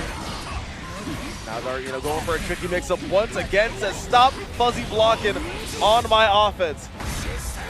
It's that same jumps as well. That Season 1 technology is what's going to get Darino into a set point scenario. Right now, Daru just can't miss. Everything has been working almost flawlessly. With a couple of perfects in the bag in this set. Against a formidable opponent. It's not like Cheerio's some any bot monster. Yes. Like, Shiryu has gotten those Arc World Tour points before, has done it time and time again, trying to go for a little bit more in this tournament, but Daru is just making that much harder. Look at the meter now, C4. So much offensive potential here from Daru. Shiryu has to put a stop to it. It does with the 6P. Yo, this damage though. This damage though. Oh no! Should be able to kill here, and does with the HCL. Got a little bit too ambitious, and Daru, completing yet another sweep.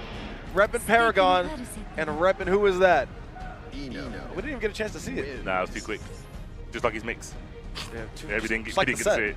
Yeah, that was a pretty quick set. And you'd think it would be quick for the opposite reason. You'd be like, oh, it was against Gold Lewis. Yeah, Gold Lewis is the least character, but it was Eno doing the quickness, dealing with the issue Gold Lewis. So yeah, Daru carrying on in Evo, trying to get the back-to-back Evo wins. It might be happening. I mean, so far we are seeing shades of play that are reminiscent to that Evo Japan run. All the mix is clean. Has had such a good grasp on the pace of the game, being able to know exactly, all right, should I kind of block this out? Should I utilize my resources to get on the offense once again? Yeah. And so far, it has been paying off. Now sitting with a guaranteed, I believe, 9th or 13th place finish. So far, has so much more tournament left to go, but looking so dominant. Love to see it for the Eno fans out there. It's a good time. I don't know. I feel people are frustrated when they fight against Eno, but I don't think everyone says like she's like super strong, unless it's Daru playing it. I would say so. I mean, Eno does have very good tools. Has some of the best corner carry in the game, especially with the Orange Wild Assault. Has now damage that stacks up to some of the lower end of the median as well. And then, of course, the mix that has been terrorizing people ever since, XX. So she has some of those tools, but putting them all together and putting them into one cohesive character is something that we have only seen at the level of Daru so far. Yeah, I think that's fair to say. So we're going to get our next match here, another Eno. And get this C4. Wait, oh, no, I got mixed. I don't know if that's the actual character they're picking. Oh, yes, it is. No, it is. Oh, now, okay. Listen, we have so many wonderful games here. We got Invincible versus, we got Hunter Hunter, we got 2XKO, in which Echo is a character. Y'all love that replay mechanic. We're going to be replaying the matchup. We got another Gold Lewis and another Eno here on twitch.tv/Eno5. If y'all haven't gotten enough of it just yet, then we're going to be running it right back. Just a reduction to win. Yeah, that last match was too quick. We can't make them play again, that's just against tournament etiquette. But what we can do is get you the same matchup.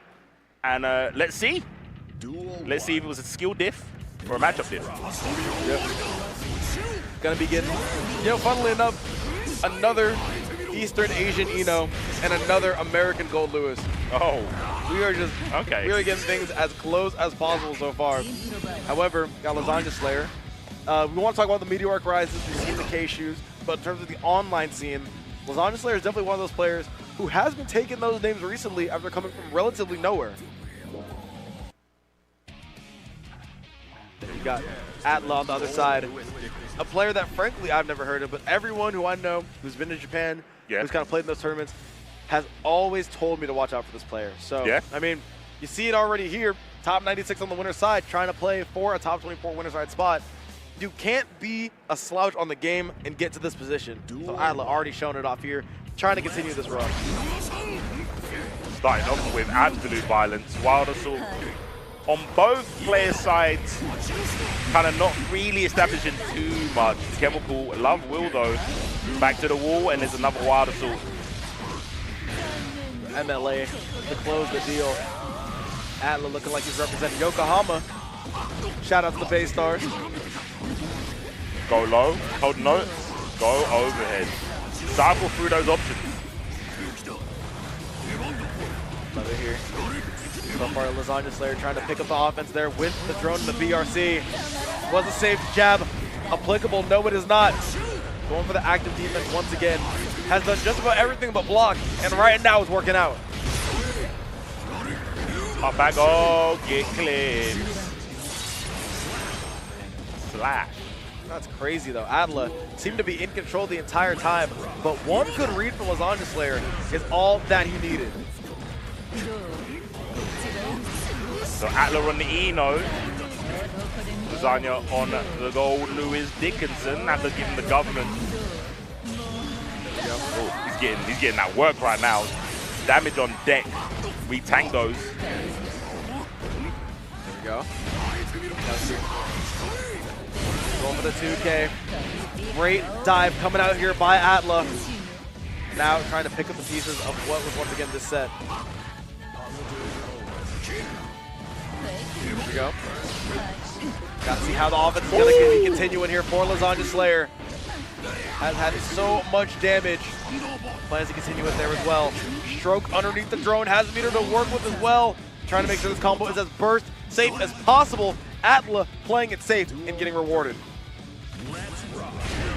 Oh, just in time to not get hit by the BT there. Both players throwing out their attacks at the 99-second mark. Wild Assault. Gonna give Lasagna Slayer another chance to get something going here. So far, the rounds are all tied up. These players have looked absolutely evenly matched. Oh, the Tokyo Drift backwards. Be confirmed. But not a corpse quite yet. Oh no, I think Atla don't want to go down like that. Sweet chin music into the confirm with the RC. Lasagna Slayer, despite the life lead, finds himself on the back foot and decides to get right back into that advantage thing with the laser. Atla not even blocking it and throwing his head back in disbelief. Interesting. They got a hit for holding up at the last minute. Yeah, might have gotten, because there was no counter on there. No. So it wasn't quite, you know, a mash. Not too sure exactly what that could have been. Regardless though, Lasagna Slayer says the FGC mantra will take those, just like we will go ahead and take that burst.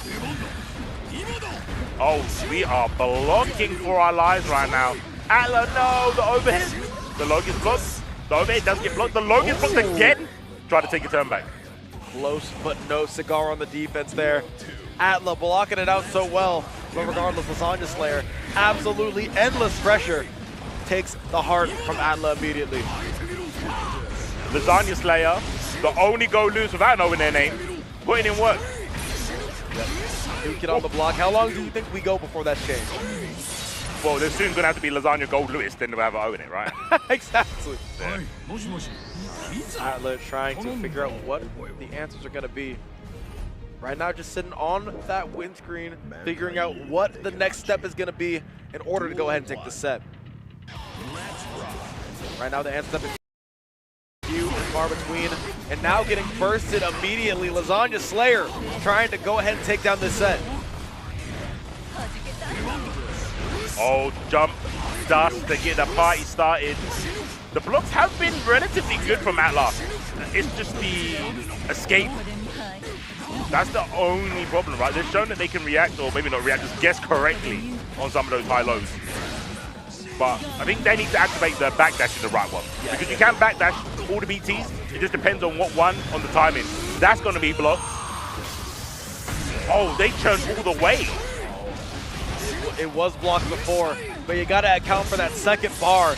And Lasagna Slayer is going to be the one accounting for it, now sitting on a set point against what was the probable favorite. Yeah, 99% sure any Go Loose in chat can confirm this. When you churn and you get the max level in that super, it starts up a tiny bit slower. Yes, so yeah, if you do the level 0 version, it's quicker. That mile stops it from being a safe dashing approach, maybe. Gives not only extra startup, but extra invincibility as well. Right, okay. Good backdash on that BT. Atla literally sitting here on his last legs, has to go for the burst. No bait by Lasagna Slayer, gonna get hit out of this. Has to face one more mix-up.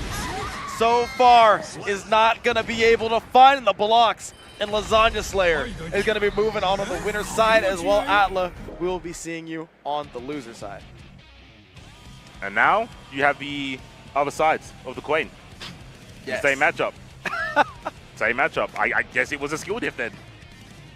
We've got the answer.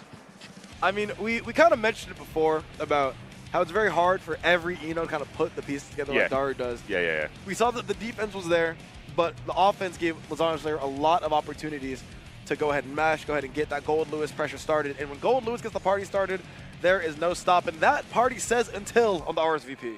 Oh, yeah, I mean, like, come on. I saw the damage. I don't want to be invited.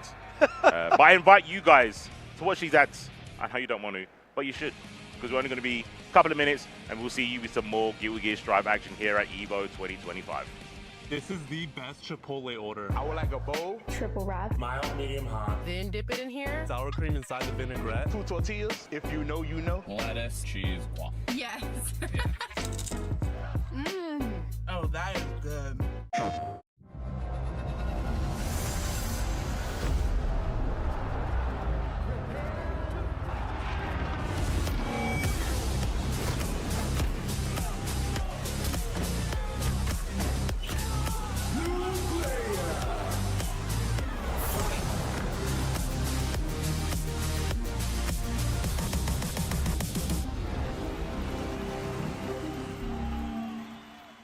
PlayStation.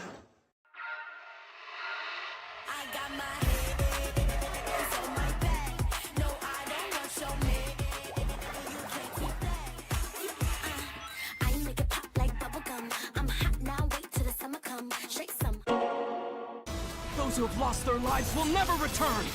Nothing can bring them back. So where we going, old man? A hotbed for demons, the entertainment district. We've killed off anyone who's ever crossed us. Anyone who's ever slighted us.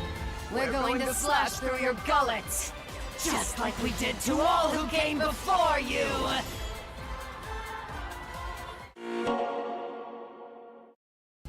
Sunglasses in the day, blue light glasses for the gaming at night. Zenny's got affordable eyewear for everyone. Vibe and style while protecting your eyes. Evo sunglasses, available now.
Guilty Gear Strive is back here at EVO 2025. So many more competitors need to get through to that top 24 spot. And here we are, Avian and C4, ready to deliver all of the wonderful action. The matches so far have been peak. So far, the excitement has been peak. And C4, how has this weekend been? So far, been real good. Jet lag has tried to ruin my day. I said, no, ain't happening, bro. So shout out to the energy drinks. Shout out to all the sponsors. They've been helping out Chipotle. Shout out to Red Bull. Nancon, I think it is, for the headphones. Yeah. They got Nancon for the headphones. And then the Digest Stick, very good. Yeah. Don't have one quite yet, but definitely next on the wish list. Got to get that Wonga first. As we get our first match, oh, is it Elfel versus Unica? I'm down for that. Yes, it is. Got Sim versus Anima. Gonna be running Elfel versus the Unica. I really like Unica. Her gameplay is quite simple, but it's like a fusion of all the family. She's got Michael Swords, she's got Stun Dipper, she's got old Sin Bull Bash. And they got all the tools you need to be real good. But in terms of cohesiveness, hasn't quite been discovered until very recently. Gotta see if Sim is able to put all the pieces together and make this character look as strong as all of her tools suggest she is. Right now, though, Anima putting Sim in a world of hurt. Nice blocking the overhead. Holding north. Gets the confirm from the counter hit by P. Yes, the frames belong to me. What a good block from Anima. Look at that, the defense getting converted right into offense on the spot. Trying to find a way to close out this round, and does. The fast RC into the Pineberry. Creative stuff out here from Anima, gets rewarded with the round. I think so. Get a guard crush on powered up railgun. Go for the burst. Backdash on the 5H there as well. Anima playing with fire. Now gets burned there. Conversion coming through with the enhanced DP. And look at that damage. Anima now on her last legs. Gets shot from long range, runs into the railgun once again. Got game. 1 round apiece for both of these players. So 2 washes back to back. Now we're looking to get a clean set in here. Now though, both of these players looking just about even in skill. Only thing that's not even right now is that burst gauge when Sim has an advantage. Oh! That time, ending it with the overdrive. Getting a hard knockdown to run the script. Burst, the counter the YRC. Keep the corner. Overhead gets blocked. Slide in. Oh! So scary there for what was Anima. Not going to get another chance. Has to deal with this incredibly large DP, and just on target gives Sim a second chance. Anima falls to it, but Sim is going to be advancing on to game number 2 with a little bit of a lead. Yep.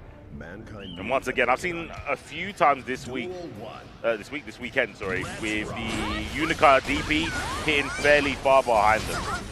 Yeah, I've noticed that a lot. Everyone talks about the frontal hitbox. But what you got to worry about is if you're trying to cross her up. Very hard to do, especially if that 623 is already locked and loaded. Pull it. Oh, highs and lows, lows and highs. Sim so far navigating the situation pretty well.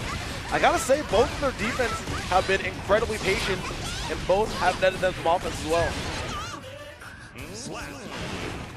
The rush down from Elfel going in. I mean, it is very like flowcharty, right? Just because she's a record character, it can always feel like that. But you're getting the hit, you're getting the hit. Resets, doing flips and tricks. Maybe gonna bring him through the wall. Puts the bomb vest on Sim as well. It's gonna be a very difficult situation to navigate for the Unica. Gonna see a damn thing. There's the burst, maybe too little too late, I believe so. Run up air throw. With tension on the deck for both players, so that wouldn't have been the end, but it is for that round. 2 up. Was it 2 up? Oh no, 1-1. 1-1. Sim was able to get the first round out with a squeak. and Anima retaliates with a nuclear warhead, absolutely dominating the second game there. Yeah, dominance is it's a strong word, but I think it's fitting right now. Doesn't mean he can't turn around though. Doesn't mean all the other games have to end that way. Ooh, especially when you got the DP, the great equalizer. 6-8 conversion. Gotta see if Anima is gonna be able to now get the offense going. Sim showed a great defensive display the first time, but everyone gets caught by the low. Momentum continuing to go in the favor of Anima. Want to hold on to that? Oh no, you don't want to hold on to a wild assault. Break the guard. And then again, that top press of the button get kind of hit. Decent damage for an overdrive. Gonna be taken right on through. And this should be more than enough to kill Hansen, the DP. And once again, a perfect out here from Sim. All of these rounds have been straight violence, and it seems like whoever gets that first touch is going to be more than likely fighting for it to secure the round. Gets clipped. 5K in the confirmed. Good stuff here from Anima. Oh my god, she is strapping so many bombs to her opponent. This is like the third time now. And it's worked every time, Avian. Oh my gosh. Loving that there. The conscious offense and the conscious routing from Anima to take that second game. You saw it there. Got the wild assault out, making sure that it was a checkmate scenario for Sim. No burst allowed, and that game is going to go to me. Ooh, interruption on the wild assault. That is definitely a W if you're Anima, but kind of lost, I was about to say, kind of lost the control of neutral, but we just go straight back in there, get the record pressure started. Elbow far slash, such an underrated button.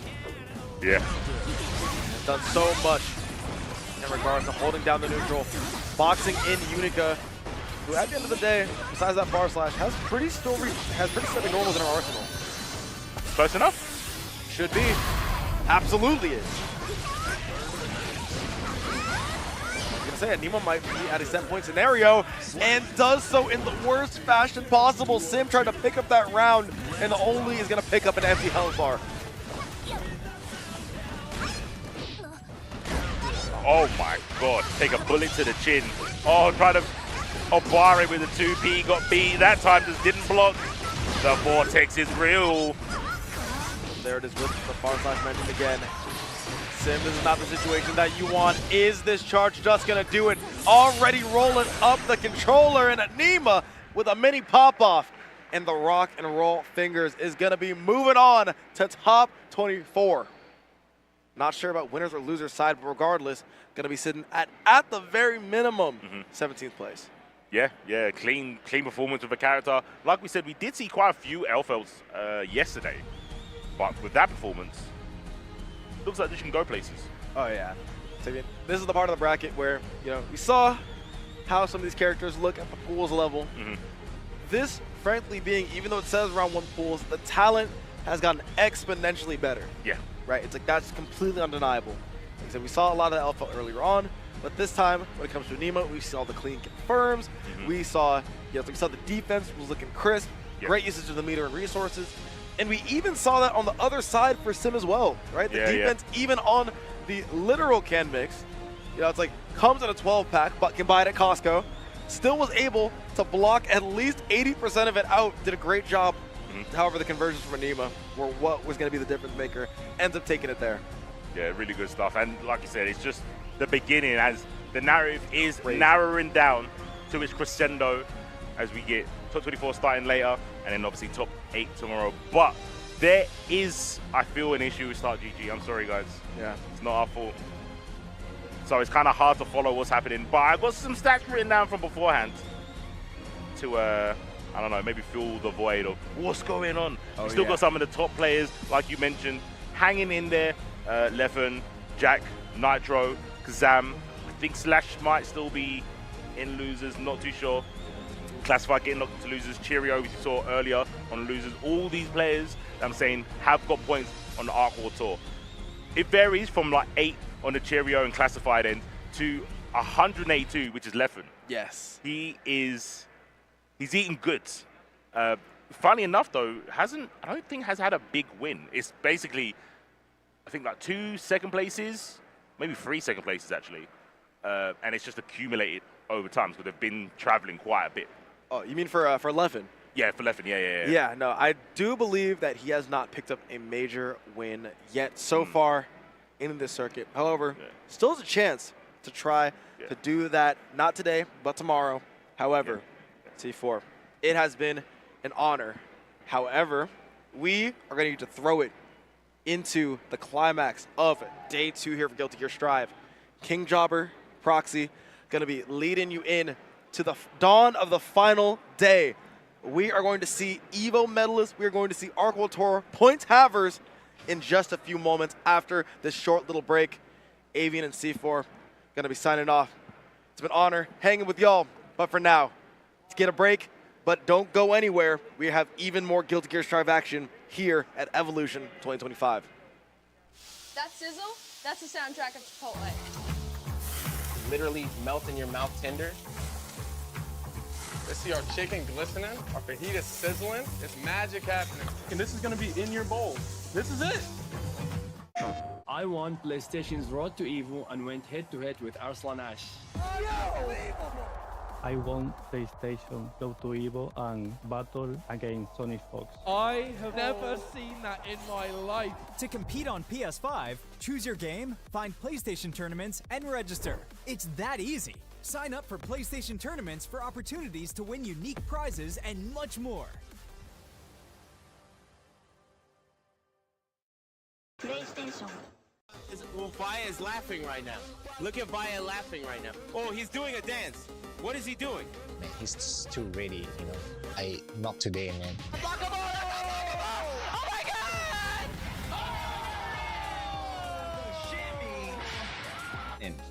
参加して、でその時また賞金額が上がって、いや気持ちは調子良かったですね。So it's much more than just playing. It's being a part of this community.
And welcome back to EVO 2025. I'm King Jobber, joined by my brother Proxy, and this is where the stories are told and the hearts are broken. We are in top 24 of Guilty Gear Strive. Absolutely, cutting it all the way down to the final 8 today to battle it out to see who is going to become a champion and be able to place their name on the wall for an eternity. It continues to grow, and being able to be a part of that would be something timeless. So there's a lot of energy going into this one, and as you said, stories are written, hearts are broken, but also dreams are made. Top 24, somehow, Proxy, somehow heartbreak feels better in a place like this, all right?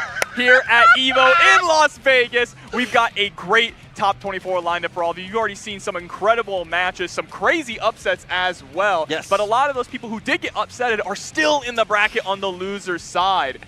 Absolutely, and looking through the winners, while there were some upsets, you can see the names up there. There's no surprise across the board for any of these players. All the spots so well deserved. And I won't give you too much of a spoiler, but it looks like from the players that we have starting to sit down, it looks like we're going to start in the winners side. So we're not going to have any kind of easy elimination stuff first off.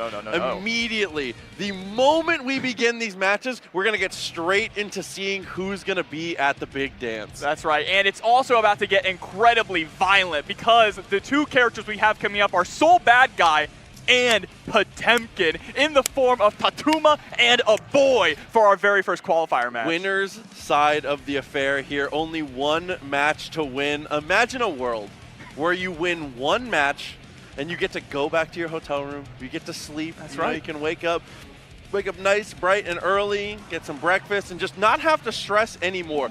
If you lose this match, you are thrown down into what could be one of the most disgusting losers brackets I've ever seen in fighting games. It's actually unbelievable, the players that we have still in this. Bro, you're going to have to be mixing Red Bull and White Qual Zero Proof to get through that bracket, all right? It is an absolute bloodbath, shark-infested waters down there, but right now we're starting up in heaven until some of these players get sent down to fight their way out of hell like Mr. Doom Guy, all right? But like that, we are going to move into, as we said, Tatuma versus a boy. So Soul Bad Guy facing off against the Potemkin here. This was a matchup that at one point was suffering beyond suffering. Honestly and truly, in the release of this game, I felt no hope, no joy playing against Soul Bad Guy. But now, Potemkin, obviously being the man that he is today, he has grown into a formidable force here. But obviously, Soul Bad Guy has moved down from the solidified, guaranteed top 1 to just a normal, strong character, but still absolutely can go to blows with anyone in the current metagame. Yeah, we'll have to see if a boy has his safe jabs on point, though, to try and prevent these reversal DPs coming out from Tatuma. And we'll see if Tatuma's going to lean a little bit more, because we saw that earlier on in our pool a couple of blocks ago, that Tatuma early on likes to go for wild throw. Oh yeah, was very aggressive with command throws as well as the attempts with the DPs very early into the set here. That's another thing we saw from a boy earlier too. A boy was a little frustrated with some execution errors in the earlier states of things too. But so hopefully, after being able to take the victory and move into this top 24 spot, being able to do a little bit more and be able to get yourself into a better position and maybe be a little more warmed up and ready to go, potentially could be a big deal for him. Yeah, a boy is a heart-based player. He wears his heart on his sleeve and on his face as well. You can always see his emotion that he's feeling if things are going well, if things are not going so well. Tatuma, on the other hand, though, he takes a swig of that water and locks in. But I think that's the important thing to note, because I agree with you with your assessment of a boy. I think Tatuma's very similar. I think they're both they're pure for the vibes. I think they both make very big reads. A lot of the time, they go for very aggressive options, and it's very much take it or leave it. If it doesn't work out, not a big deal. Scratch that round out. I know that I'm going to die quickly. This is Strive. It's going to happen. And that makes sense for a Soul player. A Soul player is also a heart-based player. Just a little bit more stoic when it comes to the facial expressions, but he's got that water in his mouth and is ready to rock, and we're ready to roll here. Immediately in top 24, as we said, the winner's side standing heavy. The first connection here as we go straight into the strike throw. This is the Soul Bad Guy special here, but with the reversal a little bit too far away, has to spend his burst already. And now just kind of shimmying back and forth, trying to figure out an avenue of approach, maybe looking for some kind of a whiff punish. Full slash into the 2D. I love how we're delaying buttons right now. Tatuma is setting the pace very early that I'm going to leave gaps. Let's see what you're going to do about it. This is a lot of data as well as being able to find the hits. Oh, speaking of finding the hit though, boy gets one. Tatuma immediately with the burst. Understands how dangerous getting knocked down by Potemkin can be no matter who you are. Sick route, by the way. That was tight. That was nice. tight. Doesn't actually get to the wall break though. Kara, 5K, extremely active in the end. Ends up getting the throw and right away with the safe jump. Oh, able to block the overhead, but the one tap on the JP into the landing wild throw works out beautifully for Tatuma. And it leads straight into the assessment you had earlier. It loves to go for the early wild throws here, so planting that seed just a bit. You saw the cancel was ready for it, but unfortunately doesn't work out in their favor. Here we go, still able to get the pressure up, and again with that wild throw, grab you by the scruff of your neck. I don't know how he, with one hand? I don't understand. I do not understand. It's the gear cells. Oh, but the tech after that, the one hit of the bringer, and it's straight back into it here, clean on the DP and the Fafnir to break. This is huge for Tatuma. Oh, and the JS able to connect. This time goes low. Burst from a boy, has to send out the Gigantor to get some semblance of control here in the neutral, and Tatuma just runs right into it. Respect, block it as fast as you can so they can't go for any weird setups there. Yeah. Oh, no! No setup required for that, though, and there's the knockdown, closes the distance. Good block, the FD saves the day, and the 2K does even better. First game, first blood, Tatuma. What do you mean that was only one game?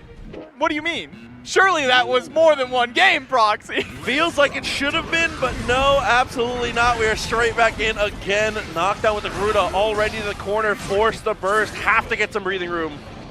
And look at this patience here from Tatuma. Just trying to look for the right way to thread the needle. Able to get in and block the head. Woo! The Mega Fist, and also able to get the pressure going, get the burst out of a boy. Far fast in that little dash forward. RC gets the juggle. DP just enough on the wall. So we get the break. We get the positive.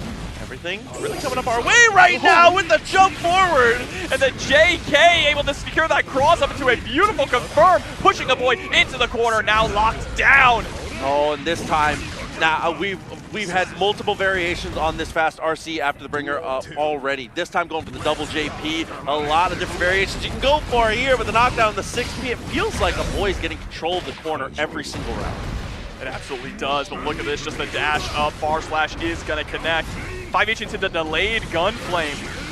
Oh, it does be trust. I love that. Routing works out well. Leaves him straight on his back and forces the burst here, but a backdash. Avoiding the slide head. Yep, now willing to just slow things down to a crawl, force a boy to try and make a mistake. You gotta be so careful here. DP still on the table. Close slash into the 2D. Catches the backdash again. Doesn't feel like we mind getting hit by that, but maybe we should start. Oh, and the YRC, I thought that was going to be blocked. Tried to go for a pop buster, but no one home. Doesn't matter, the flick's not enough. The backdash is Proxy. You can see he's just mashing 5K, the most active button we have. Do what you can. 5P looking for anything. Both of them in the whip punish. Pokes them in the knees. Unbelievable footsies.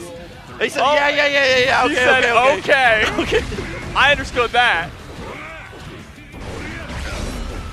Ooh, Wild Assault looking good. 2K into the 6S. Oh, left the gap, but there's the armor. Reversal timing working well. And the Pop Buster!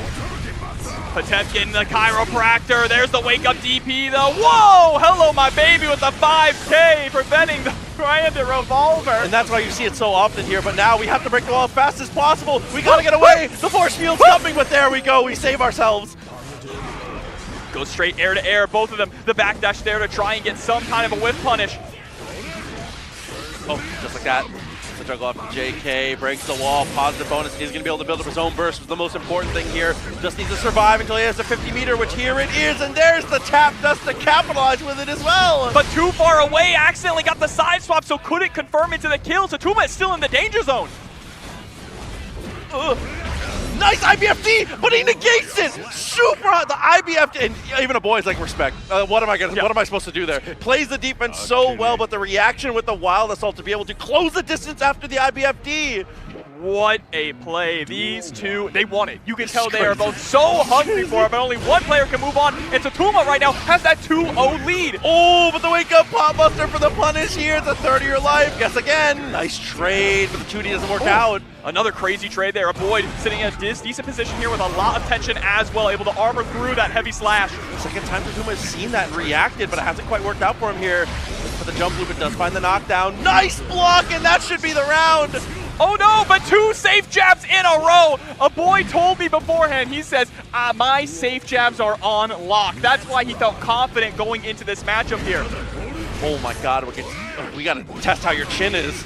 The standing heavy blows it up here. Nice on the combo. Actually, honestly, probably better that it didn't break the wall, but with a little bit of armor and a little bit of patience here, things are working out. That 5P into nothing, definitely trying to bait out the burst. This time he's able to bait out the DP, but the burst comes out immediately. DRC, and as soon as that pop buster hits, Tuma with a little nod. Accepting the fate there, you know. It's just gonna happen sometimes. 5K, what an interruption. Right. A little bit of flailing from both of them here, ends up forcing the burst out, and there it is, the force field once again. Oh no, but got caught by the 5D. Really unfortunate there, but Tatuma not out of it yet. IB, FD, able to push out. Tatuma still in, still keeping the pressure on. Not enough though, big boy, very armored. Oh, we are baiting out massively, still not enough. And the great block on the low!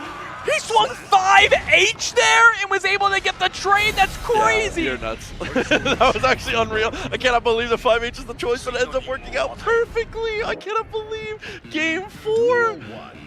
Unbelievable. We might be going all the way to a Game 5 proxy if a boy has anything to say about it. 2D didn't work out. 2K 2D with the Wild Assault. This is a little bit more of the style that we saw that was winning earlier. More aggressive with the Wild Assault, a little less on the throw, a little more on the strike, but unfortunately, things get turned on their head once again. Yeah, far range Garuda there. Nice neutral jump from Tatuma. But what an RC on the armor! And what a conversion too! Yeah. Optimal. The hammer stop there to get the 2K, breaks the wall. If you can't spend meter, that's a great way to be able to get the break. Yeah, now just back up. You don't need to take any risk. Goes right on in with the Gigantor locked down, trying to close it out right now. FD very smart, buy yourself some room, and knew the 6K was actually gonna whip there, very smart. Oh, but the JH hits its mark, and just like that, a boy is 1 round away from taking this the distance. Very, very close here. Max resources for both players. 5K, dude, the activity. It's so good. Uh-oh, but there we go. 5K immediately into 2D. Catches the backdash with the 2S. Double jump into the delayed bringer. Now we're going back to the well a little bit on the wild throw. JH again into that 5H. Gigantor right in your face. 5D this time. Gonna be able to block it. Oh, he just kicked to the 6S. Cancel straight away. Oh my god, but we go straight in once again. Oh no, and the far slash. Look at the tension on Tatuma's side. Has access to another mix-up here instead. 2H right up here. I can't say it, but you know where that sword just went. Doesn't work out though. DP not enough to kill. Another opportunity here, but still Mr. Bad Guy with the advantage. The 2K working beautifully. And now it is final round here for Tatuma's set point. Oh boy, so the chance of this one finds the knockdown. And the pop buster on the FD. Get that close slash counter hit. You should be dead. Oh my god. Oh, gonna cut through the guts here. The extra little bits of damage. We already have the water bottle in hand. He knew it was gonna go down. They had done the math, and we both knew Game 5 on the horizon. Wow. This is the first set. This is the first set of top 4. All right, the JS is going to be able to secure that counter hit. Tatuma with the early life lead, and the burst actually puts Tatuma in the corner. Oh, but no special cancel there on the 6P, even on the ground. It's so crazy the burst works out like that. A little bit of luck, never hurt nobody here with the close slash. Yep, check you with the 5P as well. Smart. Oh, it didn't work out, but I love that BRC backwards. Yeah, it was a really smart idea. Just sadly ended up getting counter hit. There's the back throw, puts you right back into the corner. Great punish. Yeah. Just going for positioning more than damage. Throw on the bringer is definitely the right call. Success, a little too far, goes for the jump in, manages to block it in the air, and 2K tries to get a little bit, we're trying to get a little tricky there. Yeah, it just ended up being too active because it actually hit. And now the tables are turned. A boy is the one sitting at set point, ready to cash his ticket into the top 8. 5H in the hammer stop, 5K afterwards is such a good choice with the DP timing, not looking to turn the slightest here. I love seeing him still go to the well, and the DP is so good because the confidence is still there. Yeah, that delayed 2K just to catch a boy trying to press out. Yeah, revolver to follow as well. Life total not looking good. Heat tackle because we had meter, why not? There we go, Gigantor Kai once again into the 6H heat tackle. Not going to be able to kill by any stretch of the imagination, but the positive bonus is a huge reward. But look at the resources on the other side. Soul has everything he's ever wanted in this situation. You have to be careful about whipping here. Did you just go JS? You just full send JS? No shot, Gigantor in your face. There's no burst to save you, and a boy moves on to top 8 winner's side. Wow, managing to get into the super, get the conversion afterwards, and showing things off the way we need to. The big man has made it into top 8. Oh boy, what a performance! Twitter Potemkin haters are going wild right now. I can already hear them tapping on their keyboards about how much they hate this character. Dude, I mean, it's undeniable. This character, some people have him top 7, some people have him top 5, some people have him top 3. I've heard a couple people say top 1. Listen, we have the data. The sources have come in. Potemkin is here to stay on the current patch. The guy is a monster, and a boy is piloting it so damn well. What a well-deserved victory to make it into the spot. And he has been grinding and placing well in so many tournaments, right? But has also been shy of a lot of those top 8s at some of these major tournaments. Agreed. To be able to make top 8 winner's side at EVO is absolutely massive. The big one, exactly. Absolutely. With the big boy himself.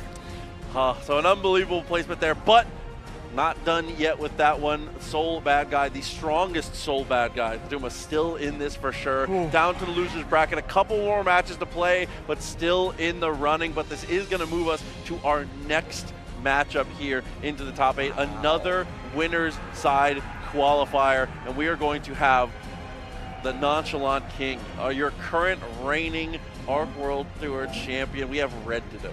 Red Ditto up against the man that never fails here, MJ Karase coming on in. This is going to be a fantastic match. A different type of matchup from what we just saw. If what we just saw was 2 freight trains running into each other, this is going to be more of a dance, right?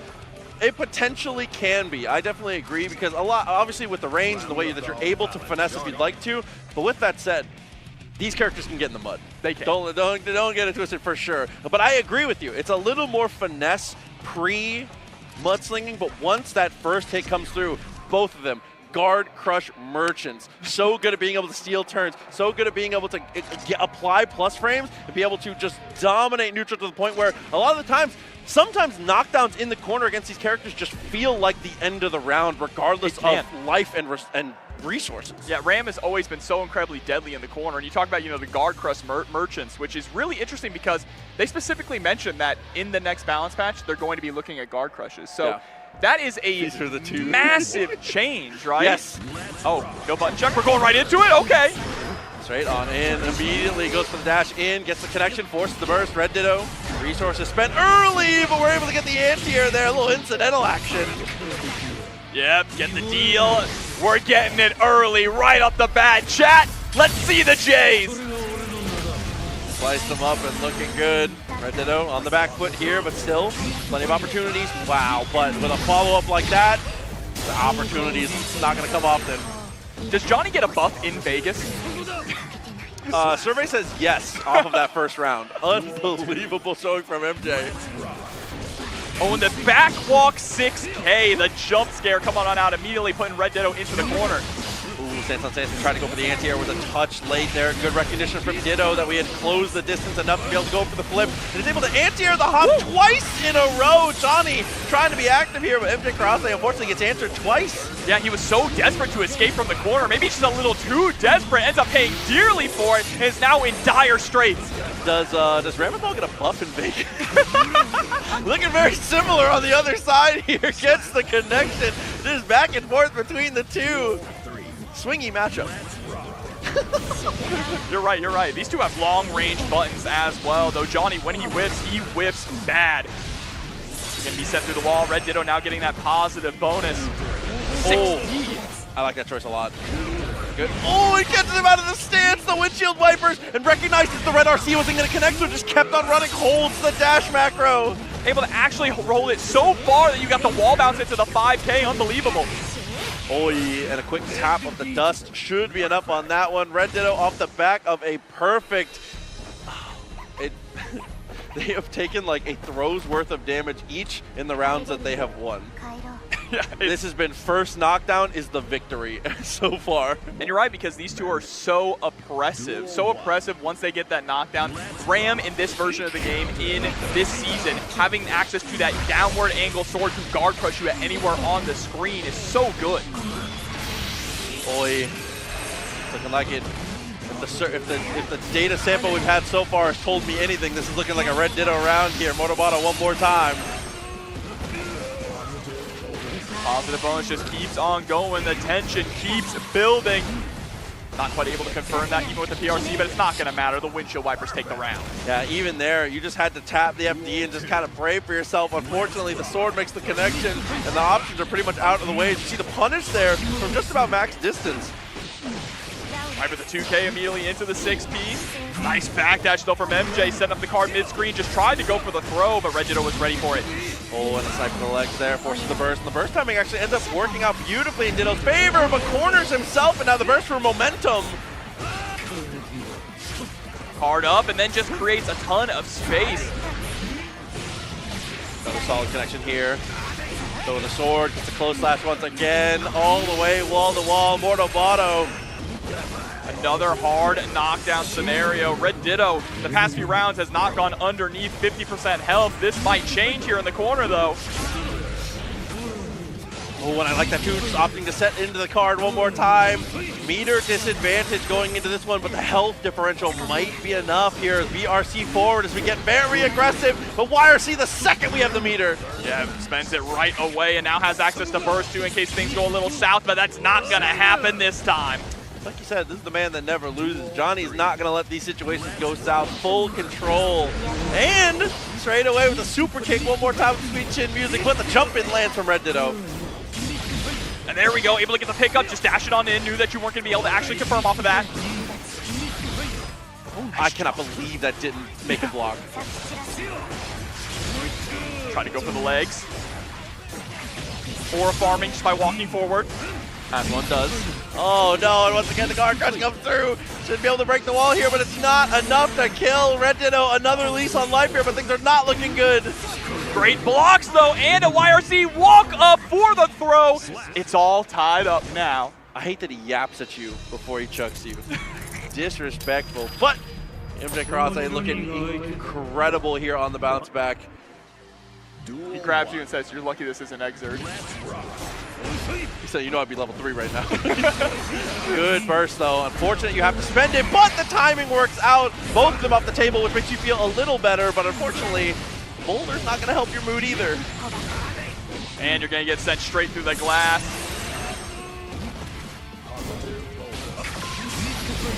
Nice spacing there from Red Ditto.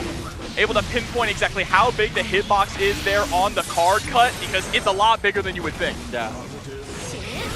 Oh, and the close slash actually catches out the movement attempt there. MJ Karase trying to be a little more aggressive with the choices we make in terms of movement on defense. Red Ditto close slash covers a ton of those options. Red Ditto does not care at all that MJ is just throwing out cards in neutral. Keeps moving forward. Gonna keep trying to move forward out of the corner here too. But there's the nice throw from MJ. Immediately into a guard crush scenario. The pass, the 6P works out. Just barely gets away from the rock. That was actually unbelievable timing. Yeah, 6K actually a pretty decent answer to that. Too far away for the 2H to actually pick up. Oh, mortal counter, pull you back in for the juggle. Should be going all the way to the corner, but are you gonna go through the wall? It looks like you are. And with the amount of meter we have, guaranteed hard knockdown. Take a nap on this one. Then go for the same jump, it's the backdash. VRC taps him on the top of the head. But the Mortabato still not enough. One sword short. Tapped on the dome though with the JP, that's gonna be enough. Twice in a row, the JP is the deciding factor. 2 games to 1 here. Red Ditto looking to try and get ahead of the situation one more time. Might be able to punch the ticket. Winner's side would be a massive boon to his opportunity, to his potential to win this. All right, 6H, swords are gone, but able to get the JK instant overhead RC through the glass. The JP to break through one more time. Burst still available. We had the opportunity for a whip punish there, but it's not going to matter because connection into the Insenga. air deal? Oh, I thought we were going to dash under for a second there, but still able to get a slight pickup. Oh no, but the full commit on the jump forward, not very much damage from it. Here's the throw, taking back control of the corner here. Red Ditto, defense has to hold up. Oh no, but the instant overhead you cannot react to Johnny in the corner. It is not humanly possible. Yeah, you just gotta pick a direction and hope, pray. Everything and in between gets a throw one more time, and in that corner it's gonna be another situation where, as you said, there's just no way. And now just like that, MJ is starting to run away with things, but hold on, Red Ditto trying to put a stop to this early momentum now. 6P, what a stop sign. Speaking of the momentum. Nothing to break the glass though, except for a close slash. That means MJ is not going to be on a hard knockdown scenario and still has tons of tension. Ooh, but after the far slash, just delays a little bit, throws the sword, ends up working out perfectly here. Still alive, though, and has plenty of resources. Johnny never out of these. Oh, but all those resources are gone, Proxy. Tried to go for a throw, but instead ate a sword to the dome. Yeah, unfortunate. The second RC, such a better position there, but a good stop sign at round start, reads the dash forward. For the winner's bracket life for MJ. Oh, but the burst, actually, I like that burst. You're preventing yourself from getting sent through the wall, preventing MJ from getting that positive bonus, but now you're still stuck in a bad situation. And just what can you do in a situation like that? Oh man.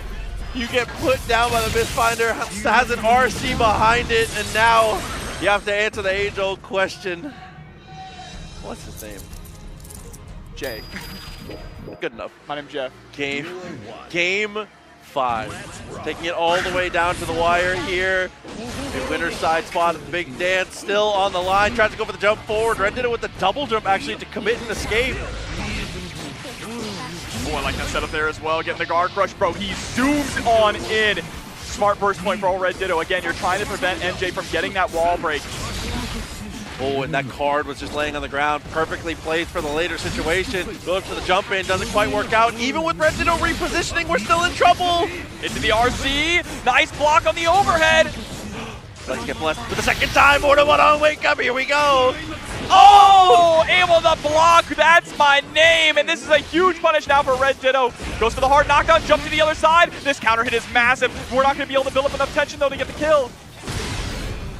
I think he's going to wake up super again. Jumps away from the sword, gets the deal, dashes up and finds the normal. We are 1 round away.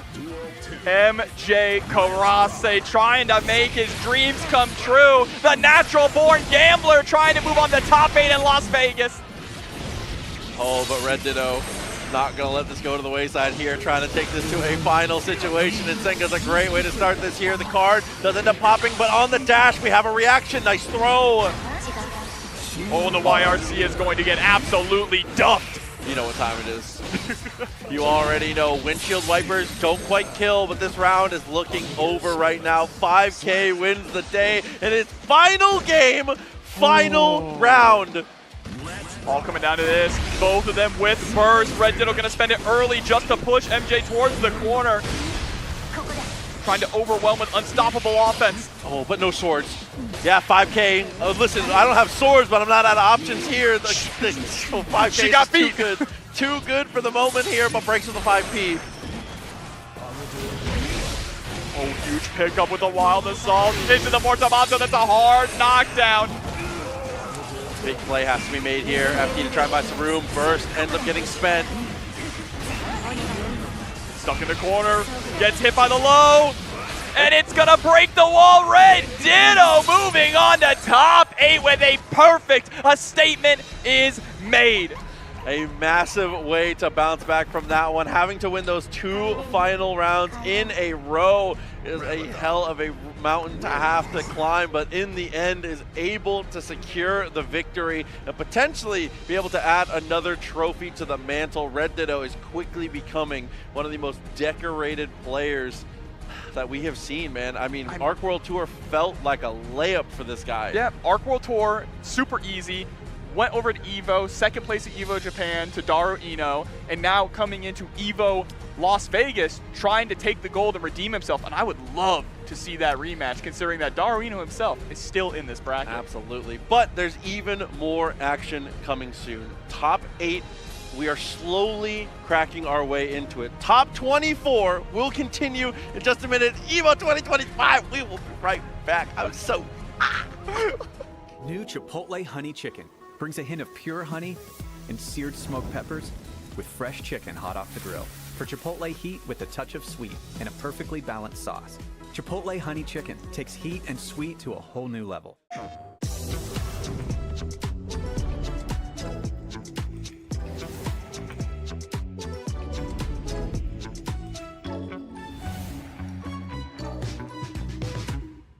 PlayStation.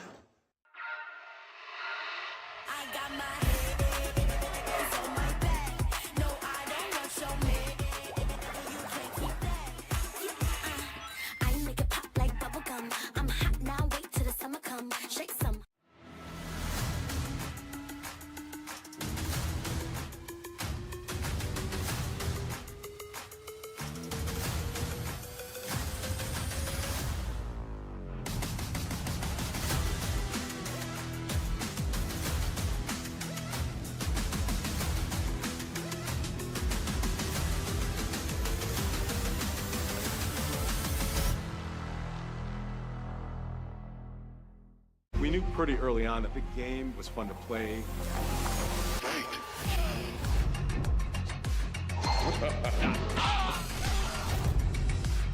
It became something that added to the mystique of Mortal Kombat.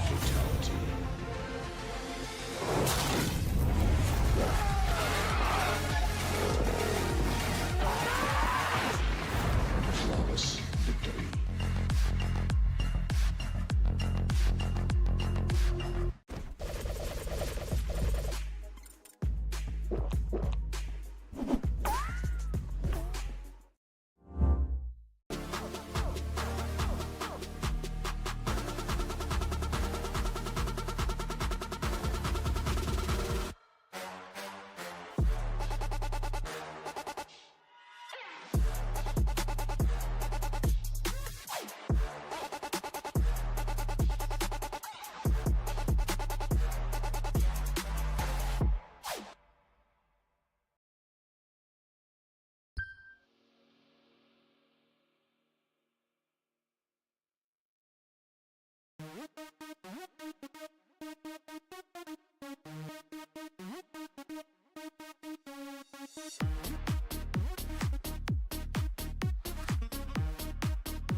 Welcome back to Top 24. Guilty Gear Strive. The stories continue to be written here. We are halfway done with the winner's side of the affair. 2 more matches to go to see what the top half, the heaven side, if you will, portion of our bracket tomorrow will be. Proxy and Jobber on the case, bro. It has been, again, first of all, a pleasure to be here with you, but a pleasure to get to just be involved in this, man. To be here, bro. It's EVO. It is the Super Bowl of fighting games, the biggest fighting game event in the world, and it's an honor to be able to work with you, work with so many talented, amazing commentators, so many talented, amazing staff, production, TOs, the people that you don't get to see who are behind the camera who really make this thing happen. This is going to lead us, though, into, again, another winner's side match here. We have our defending champion, one of the monsters of the game in Nitro, facing off against Keishu, what the moo. And Keishu, I think a lot of people have obviously known about Keishu for a long time, but Keishu has been making a name for himself in the recent memory. His placements have been off the rails in recent times. And of course, just recently winning CEO, a big win there, which is a massive, massive boon going into EVO. You can see there, 5K ends up working out well, staggering the pressure, and you got to stay on Johnny. If Johnny gets away and starts to reestablish things, just deal out some cards, things can get a bit messy, and as you can see there, high priority, doesn't even go for the OTG, just wants to get out of the corner. Yeah, and EP, of course, flashing is going to be a big part. That was a beautiful fast RC into a 5K, that stop sign. Class up the card, tries to go for the throw, unfortunately there on the jump back. Nitro gets the hit, but doesn't get the confirm. Backdash to avoid the 2D, but 2D RC. That's the neutral skip here for this character. Gonna see it a lot in this matchup. Ooh, the 5K into the 6P, actually really nice choice of buttons there. Tries to go for the dash under for the close slash anti-air, which is definitely an advisable choice, but unfortunately it doesn't work out, and that's gonna give Nitro the open door to be able to get aggressive. I cannot believe that Berserker Barrage did not kill, but the dash up, knocking on the door with the 5K, decides to kick it down with the 6K. Yeah, and from a position like that, a lot of times you're expecting him to try and go for the lunge, try and go for the chip, but in the end, patience pays off for Nitro there. Oh, nice whip punish there. That's what we were talking about before, right? When Johnny whips, he whips hard. So a great whip punish with the 5K from Nitro. Just like that, the guard point stance as we step on forward. Wall broken, hard knockdown secured. Johnny may be done for. Yeah, if there's one thing that Johnny doesn't have, it is defense, right? No invincible reversal outside his super. But the Insenga. Yeah, on that little dash in, I think for sure Nitro was expecting the throw. Unfortunately there, the drop leads to a missile drop kick on the other side. Yeah, that 2K just missed space, needed a dash beforehand. But that's all right, it's only game number 1 here. Keishu can definitely bring this back. Forget not too that Nitro was at CEO, and who ended up winning? It was Keishu What the Move. Flipped up pass though, nice little extension on the JPs. Doesn't quite get the wall break there with the equal sign, but ends up still getting anyways with the headbutt. Yeah, that 5P also just catching you, forcing you to be honest. Oh, and while the guard point stance is good, there you see the weakness of it versus Johnny. If you get into it misspaced, a lot of the time, Johnny's able to proc the armor and get the punish. And speaking of punishes, this one's gonna hurt. Let's see him again one more time in the chat. You know what to do. A pixel of life.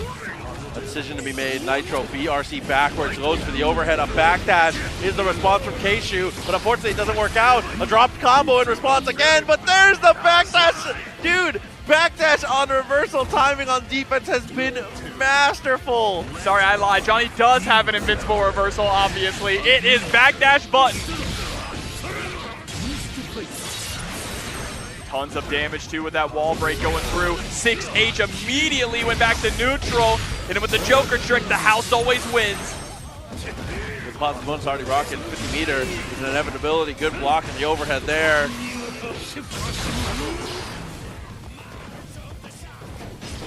And so patient, sitting at full health, right? And for the second time, that very aggressive dash and sending Nsenga.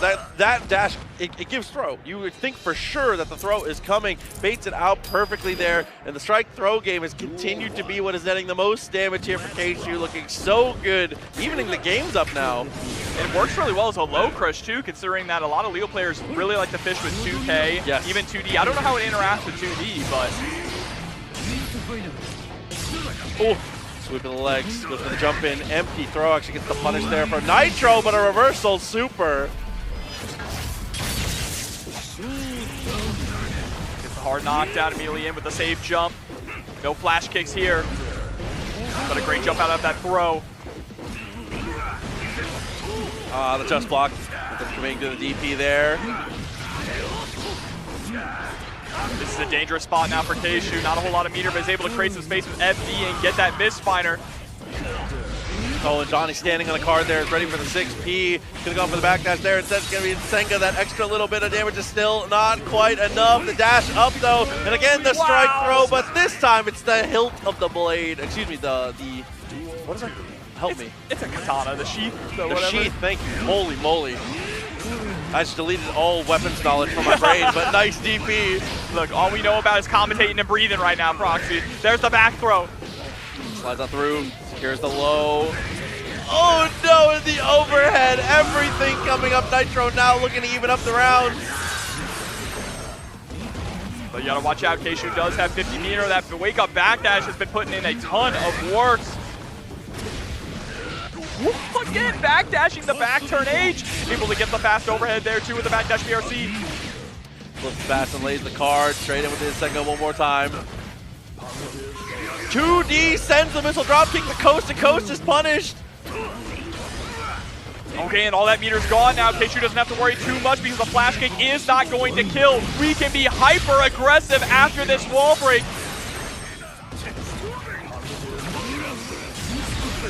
And guard crush, sweep the leg, and the OTG missed finer.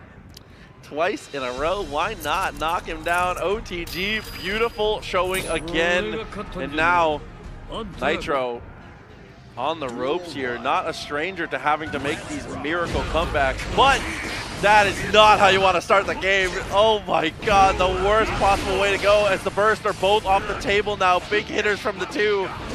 KShu has really liked post-wall break going for that 6H, so now doing it at round start makes a lot of sense. Ooh, next time we get a guard crush with the misfinder, it's throw time. Finally time to cash in. I think so too, but look at that wrist gauge. Able to secure a throw here. Nice little chunk of damage. Oh, and Nitro trying to use his movement there. Tries to escape, unfortunately cannot. Overdrive's gonna put him again in a terrible position here. 1 round away from being sent down to the losers. KShu though coming into this with very low burst gauge. That allows Nitro to get aggressive early on. And there it is, the flash kick moving right on in with the headbanger. Haven't seen too many throws coming out from Nitro either. Fuck you, for the punish. Stance on stance.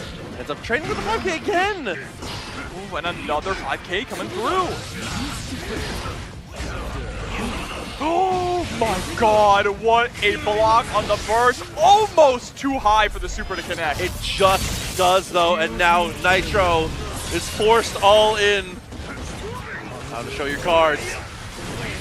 Oh, but the DP is actually going to put KShu into the corner. There's the counter hit. This is a big comeback now for Nitro. Has plenty of meter too. RCs for both. Actually, I think this might be fine. BRC, both of them spending the meter here. Holds on and blocks the dust. And the OTG does it. KShu with the pop-off proxy. Double misfinder on the knockdown here, and a well-deserved celebration. Top 8 guaranteed.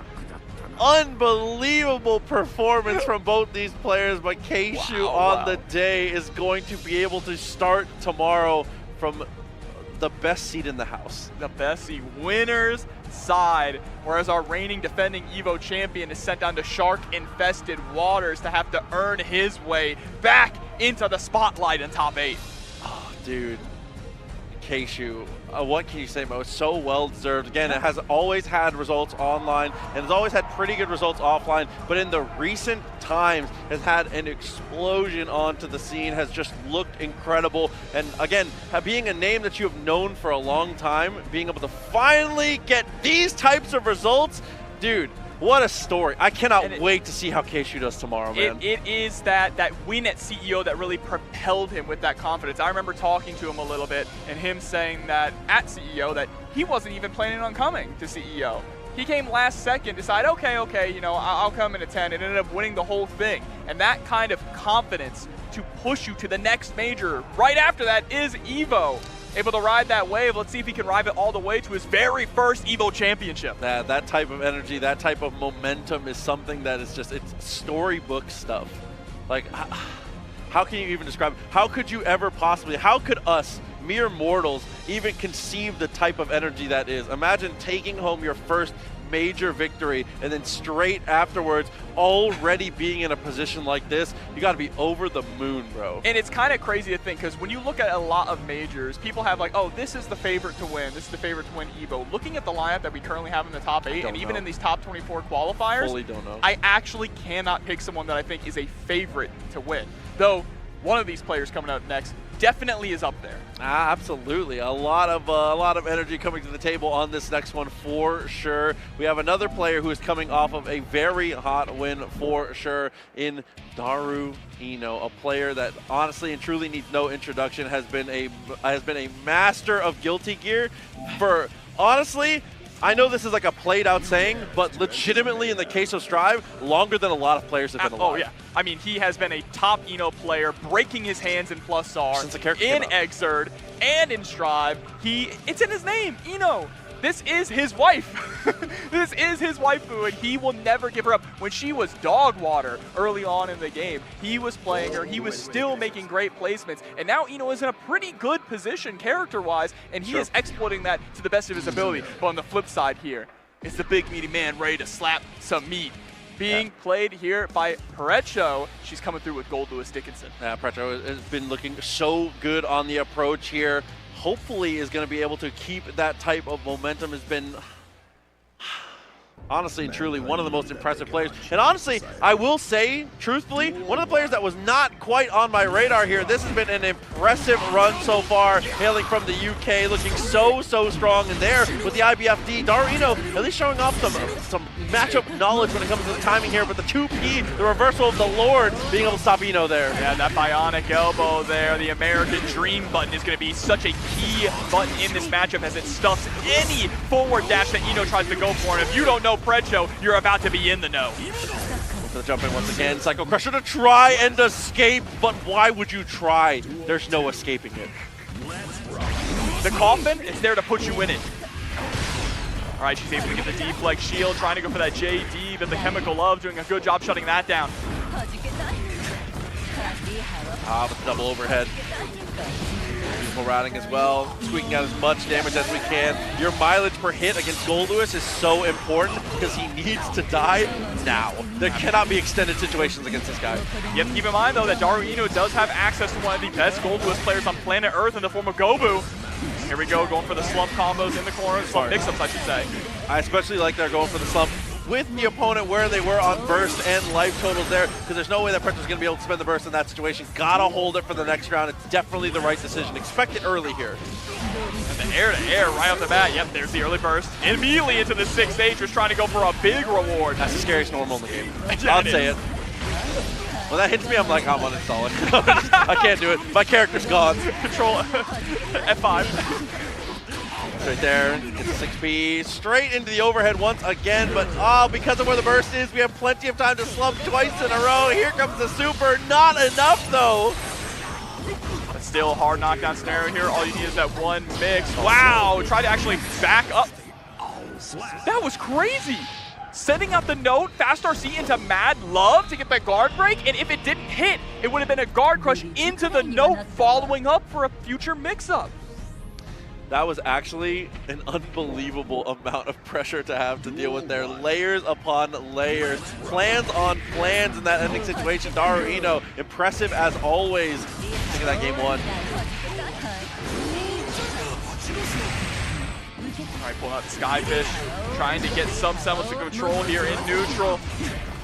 Ooh, and after that jab, I thought that little delay, that little dash was going to end up working out. 2P beats out the Psycho Crusher, another knockdown here. And dashes up with a reversal, super wins. And that delayed JD again. 2P is the money maker in this matchup and prevents so much of what Ino wants to do. The only thing it doesn't stop is stroke the big tree. But right now, you're just trying to figure out some way to stop Daru Ino at the moment. There we go, finally. I was just about to say he hasn't been able to spend much of the security there. And even there, has the opportunity to do it, gets the knockdown, but the HCL from full screen, such a good way to poke out Goldblue. Such an annoying move for him to have to deal with. Nice duck under the HCL.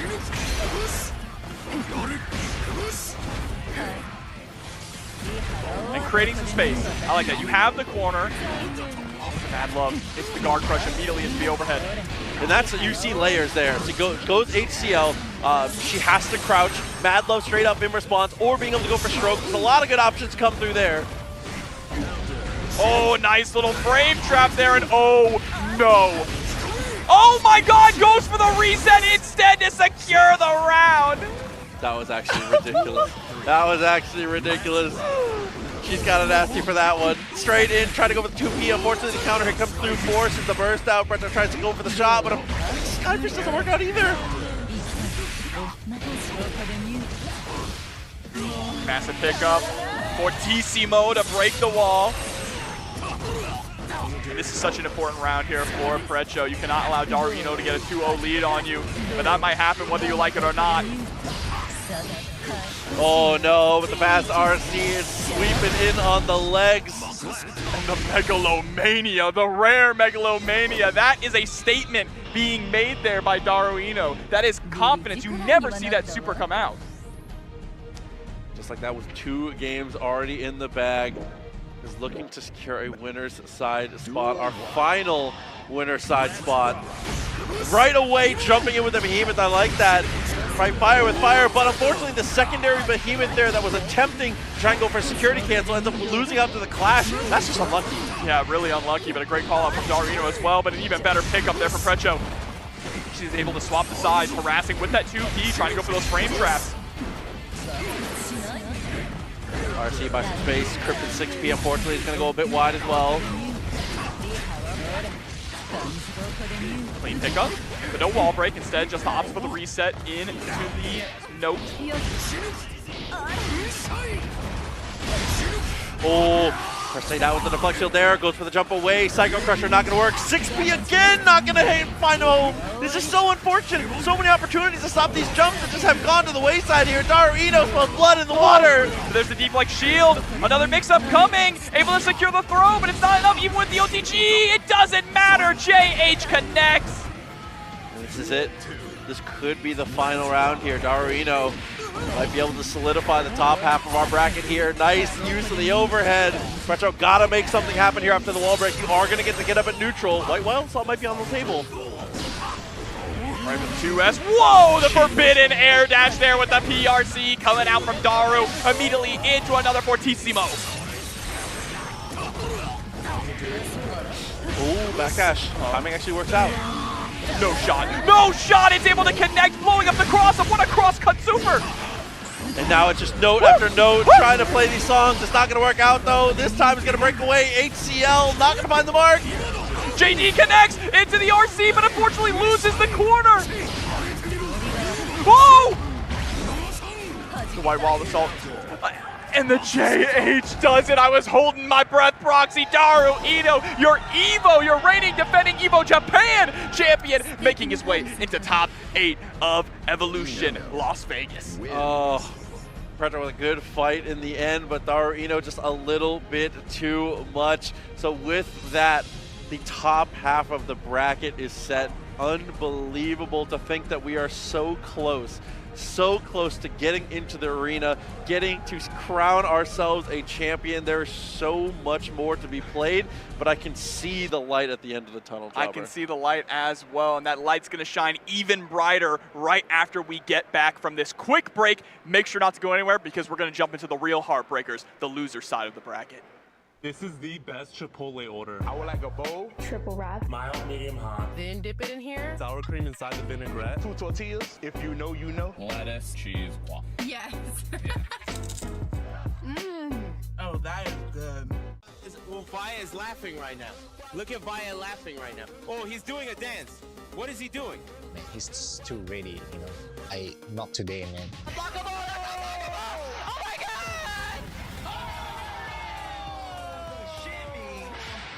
円参加して、でその時また賞金額が上がって、気持ちは調子良かったですね。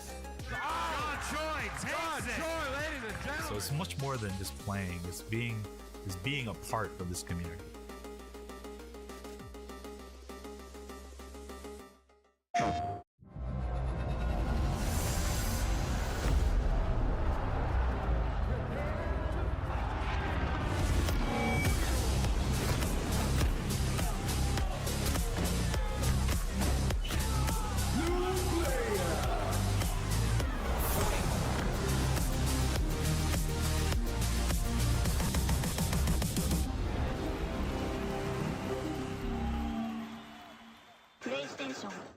All right, Jay, you ready for this block? You already know. I feel like we've been killing it lately, and everyone's been loving it, but we gotta let the people know where we're gonna be at. Let's just do the meme real fast. You know, my heart meme, get the engagements and everything like that. Yipes! What's up? You understand me. It's not about the engagement. I'm just always thirsty for a drink, especially for this White Claw Zero Proof. Yeah, but that was corny as hell. But I'll drink to that. Cheers! Cheers. Yeah, I'm thirsty.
Welcome back. Guilty Gear Strive at EVO 2025. I'm not going to waste your time with the pleasantries. I want to get back to the matches. Jobber, I'm sick of waiting. I want to see who's going to make it. We have a couple more matches left. We've got even more top 8 qualifiers. 10 a.m. tomorrow, we're going to get started crowning a champion. But for now, you still have to earn your way in. That's right, and now these players have their last opportunity to earn their way in because it is the loser side of the bracket with our final qualifiers coming up here. It all comes down to this. It's make it or break it. I'm losing it. I'm losing it right now. My energy's great. And literally, during the ad break, I've just been walking in circles in the back. I am uncaged right now. This is actually ridiculous. I cannot believe how good the matches have been.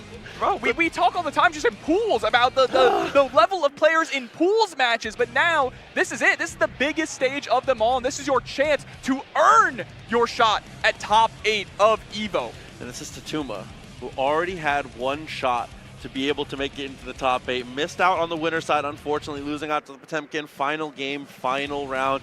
But he's going to have another shot here against Jacko. This is a matchup he's very familiar with. That's Jobber. crazy. This is a matchup he's excruciatingly familiar with. That's a crazy thing to say, bro. He knows this matchup. It's canon. Absolutely can, but Afanea coming through with the Jacko. We saw them messing around a little bit with the Biken as well, but it is going to be the Jacko going into this matchup against Tatuma Soul. Absolutely. This is going to be so hectic here. Tatuma, this is a matchup, again, that you have to have been thinking about this whole time. Yes. Absolutely. Listen, wife won last time. Can we run this back? Gets the throw already. Straight in with the bringer. Everything coming up Soul back out here in the corner with the 2D underground with it. Fight wife. And the 2K 2D immediate burst there. Trying to go for the 2D in as well. Nice with the close slash anti-air, setting up the minions. And just like that, wipe right back. Attack command almost works out. 2S does manage to get the touch. And I like that. 2D into the PRC before that. Tries to go for the slowdown and finds the 2D to beat the Gunflame. That's crazy, actually, but the trade there with the 6S. And again, off the bat, Tatuma early on is going to check you with the wild throws. See if you are ready for them. In those first 2 games, it's going to be a ton of wild throw. We definitely have scouted that out for sure. And again, did that cross up? Are you serious? It did cross up Bandit Bringer.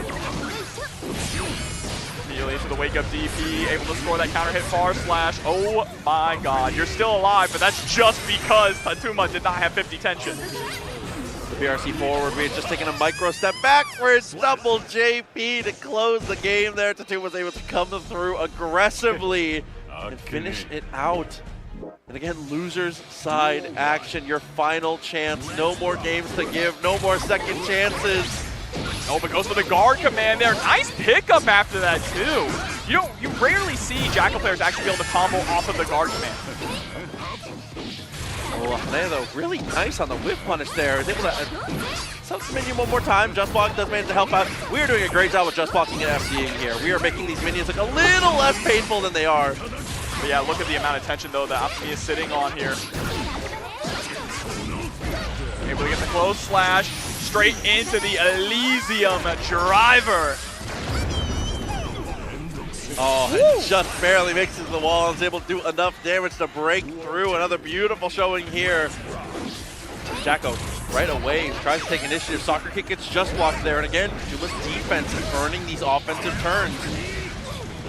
Oh my gosh, bounced off the wall with a clean hit Fafnir as well.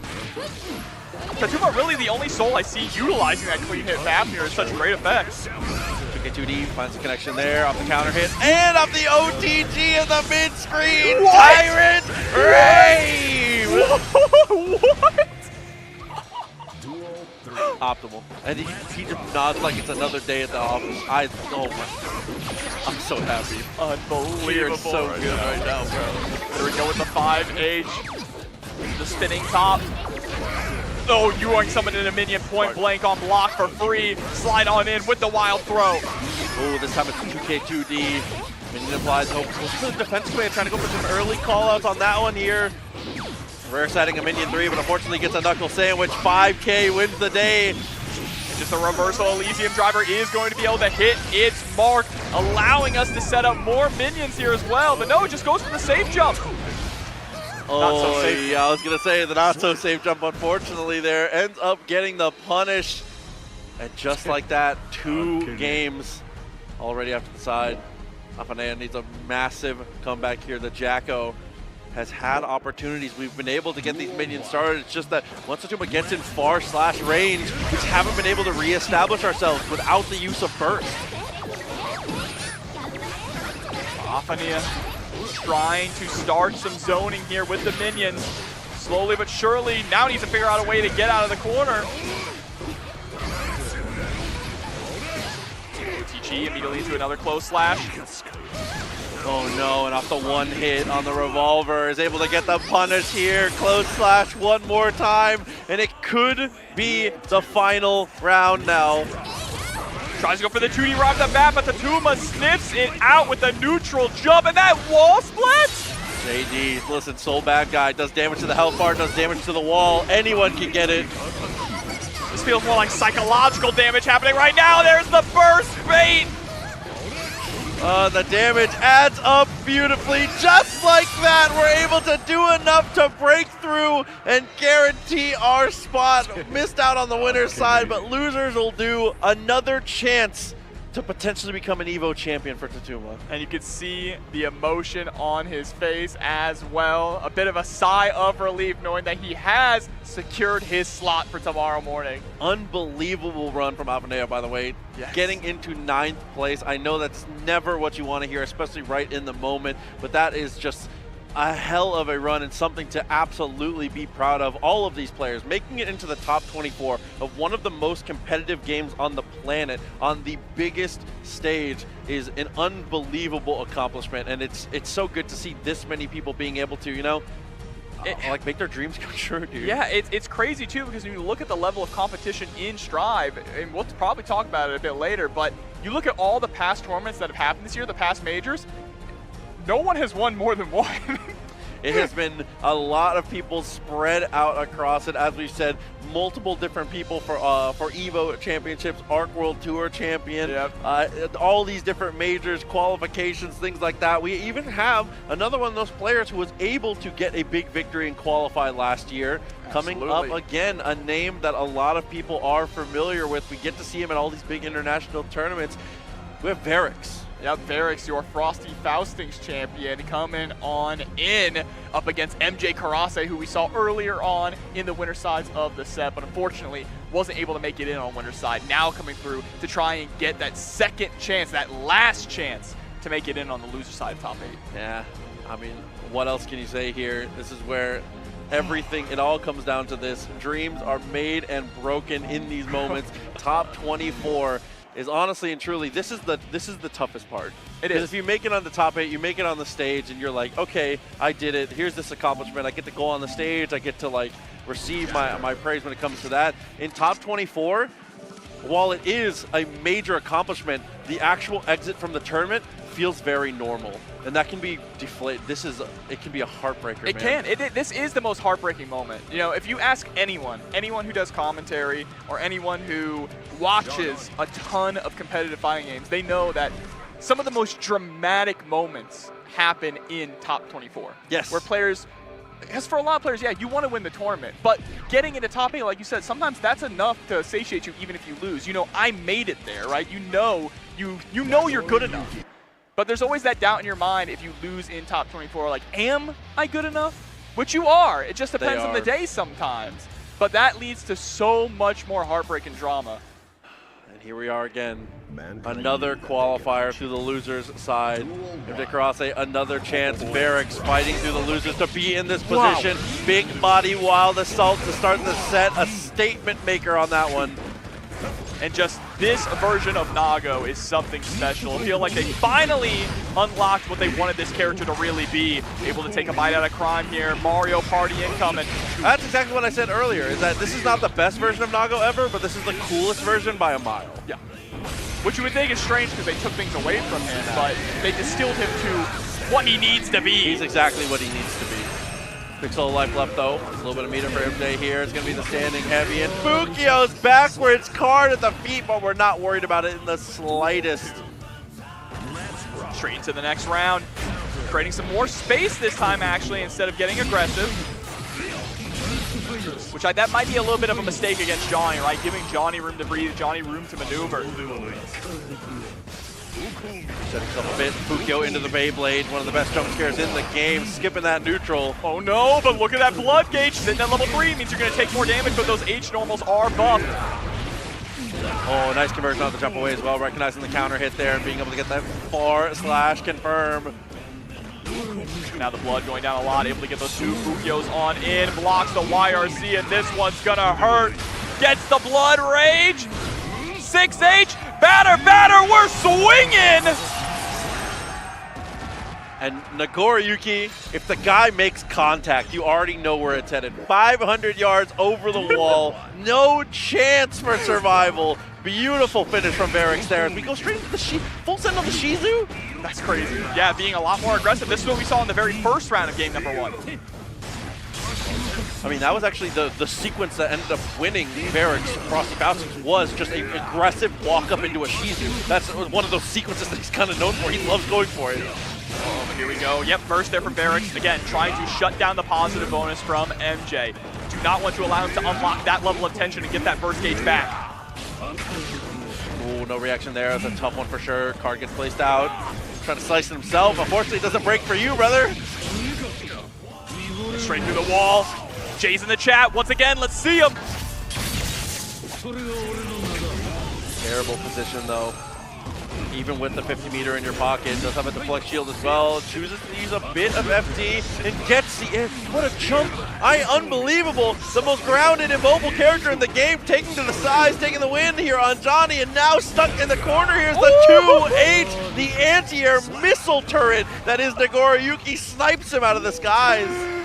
Bro, the most devastating move in this game, that 2H. It's so brutal. There's the early burst from MJ. Barracks, though, sitting on a healthy amount of burst gauge here. Can either use a wild assault to skip neutral or use it for defense, but instead he's going to get that 6P. They had the perfect amount of blood, too. 6H. Just barely saving yourself. A little execution from full screen, and now these delays. You can see MJ hesitating a bit here. Barracks putting him in a position where he feels like he has to. All right, the overhead is going to be able to connect. Send up the Joker trick. Really good confirmed to be able to put through the wall. Just wake up mash 5P is kind of crazy. Well, whatever MJ went for there ended up leaving him a little bit floaty as the YRC gets blocked and we take the kill. MJ went for something that ended him very floaty. Air deal. That was an amazing reaction from Barracks, I feel like. Yep, he tried to go for the air deal, right? IAD, air deal to get the card down, but Barracks was ready for it. // is the starter, of course. It's going to bring it straight to the wall. Burst after he spent all the blood. Great decision making, a great pace of the match there from MJ. Another beautiful 5H sitting at level 3. Bro, that thing is massive. Look at the damage on it. No shot. Oh, didn't get the pickup. That's really unfortunate, but still not dead yet. Yeah, OTG pop is OTG pop is about as bad as it gets to. You see the little shake of the head from Barracks there. You hate to see it, but those are the situations that come through. Listen. He's the one-shot warrior for a reason here, but sometimes, unfortunately, it's himself. Here we go. Now we get to run the roulette wheel. Oh, no. 6H. Just in a world of hurt here. Barracks on the spacing. He's on the 6P. The presence of mind. Shizu finds the mark. Oh, and another bite. He's going to go for the fast RC. Keep it nice and sweet. A perfect there from Barracks at set point.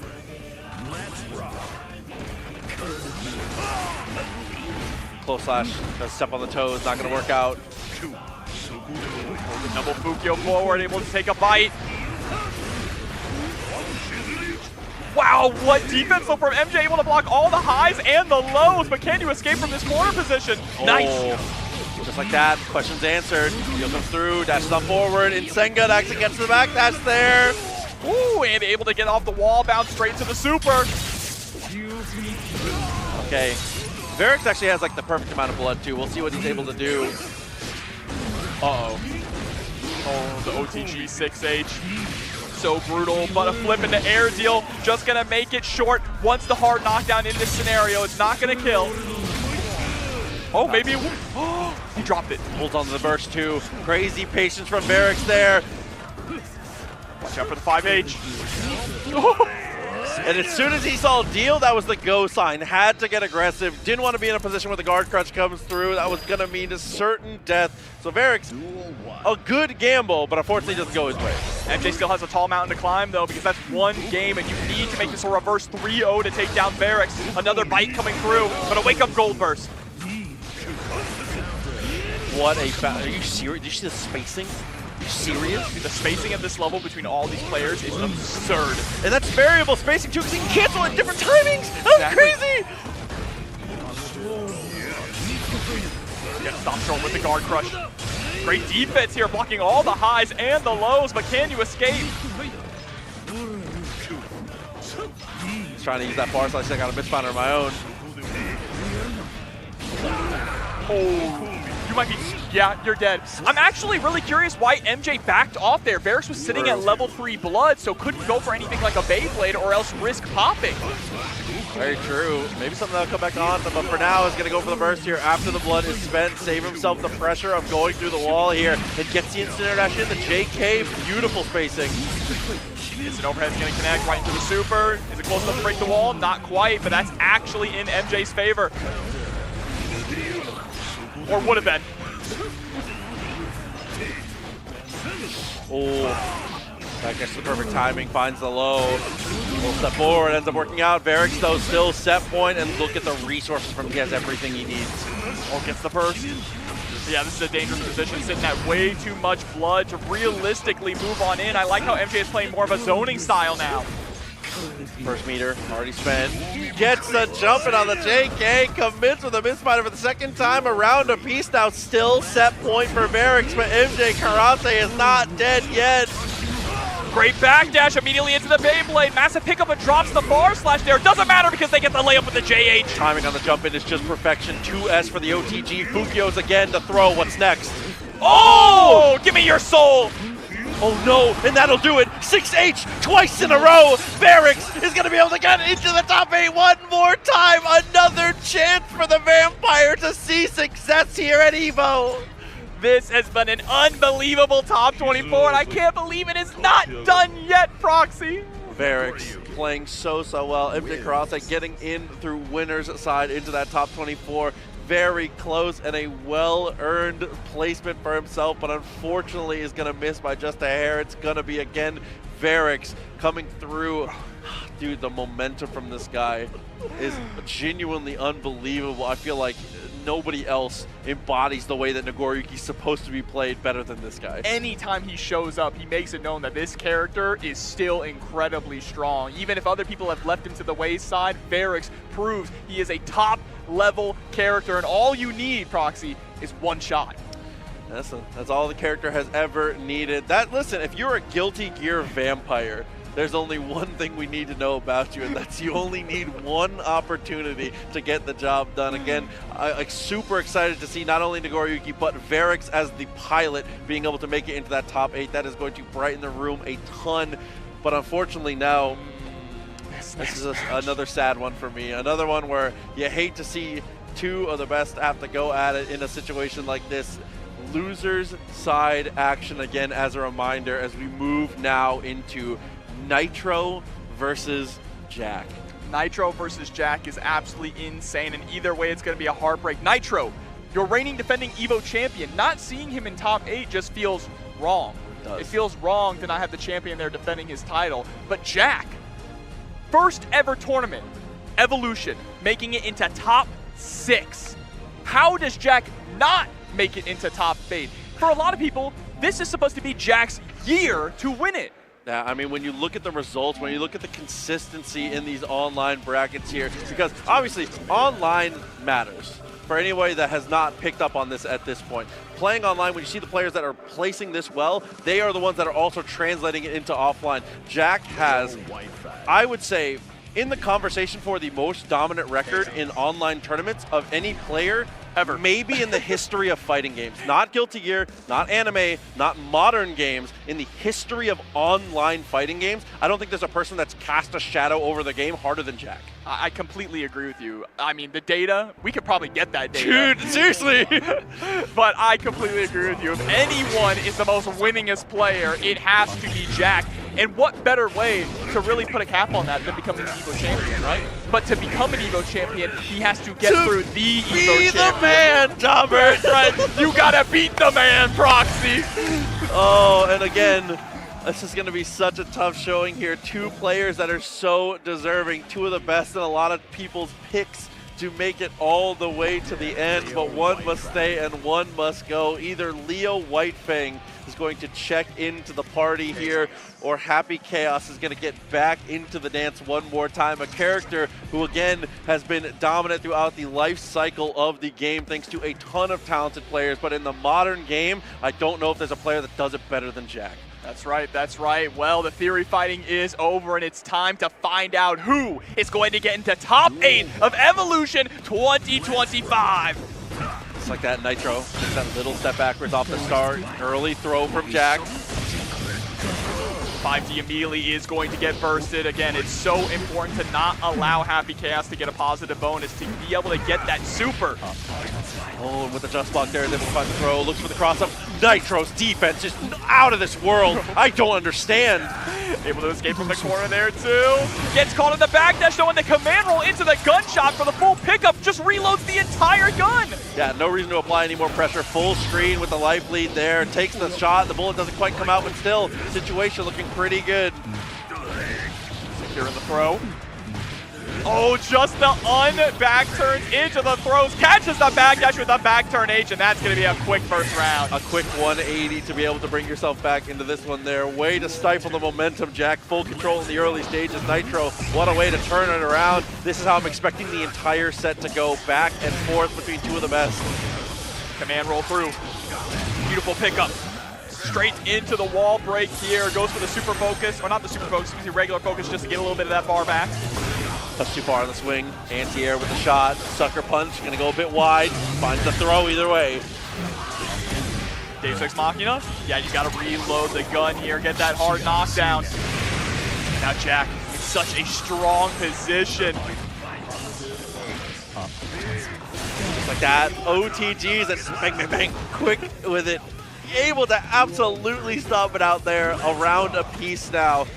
This first game is going to decide a lot. I don't want to say first game is going to win the set here, but that momentum is going to be massive for either of them. You do not want to play from behind. Able to secure the throw. ID on in. Great defense here. You mentioned that the defense from Nitro has been on point, but does finally get opened up during that backdash. One more time. Clips get emptied. Clips get reloaded after the wall break. An opportunity for Mix. They're just catching the backdash once again. It's these backdashes and this burst that have been the downfall of Nitro in this first game. 2K2D has the gun out to try and go for a frame trap and try and actually extend your block string if it whiffs. Sees the 2D whiffs, picks it up with a gunshot. That is an unbelievable confirm. Just absolutely unreal. Open world character, this Happy Chaos. Picks it up once again. Steady aim, a couple times in a row, and that little extra step forward just builds the meter. Deus Ex for a hard knockdown, a pixel meter left over here. Nitro never asked for this. I'm about to run on in, knows that the meter and the flash kick is a threat, but the YRC is going to allow Nitro to get into the driver's seat.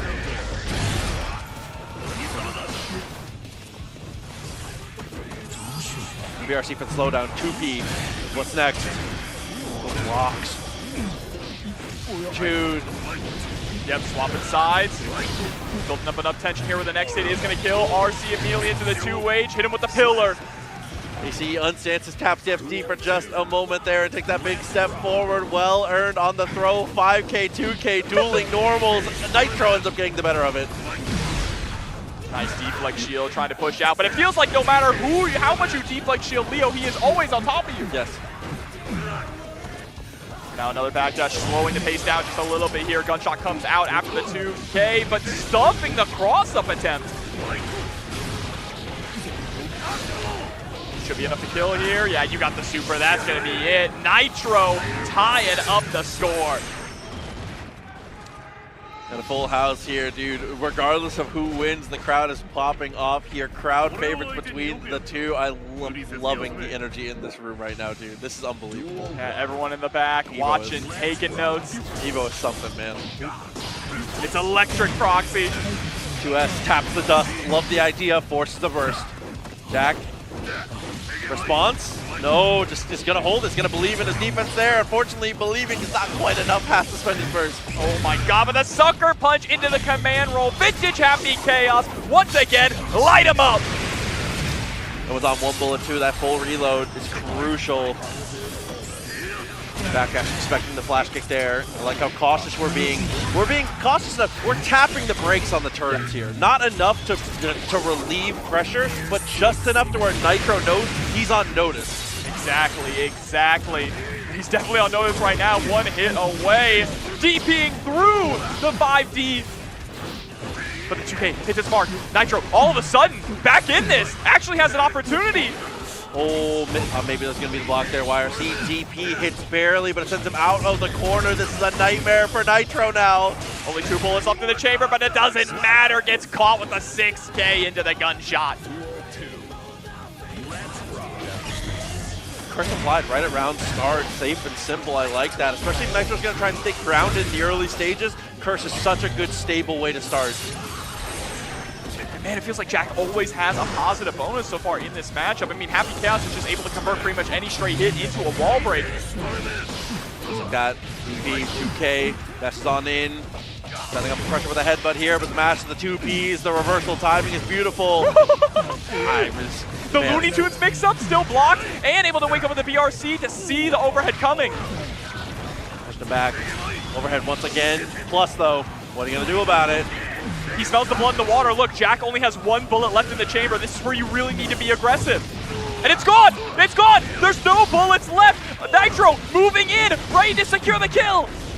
FD to buy some room, but the overhead finds the mark. And that's the dangerous thing, too, is that some people overextend a little too hard when there's no bullets there, because Happy Chaos still does have amazing normals for the situations, but Nitro, again, tempered in his approach. Beautiful stuff. But with that said, as beautiful as the painting he painted last game, he's kind of getting painted right now. Half his life is already gone. Looking a little bit like Swiss cheese, how many of these bolts are connecting. 2K, the slowdown actually kept it so active, but not going to save you here. Goes a little too far. Still fine.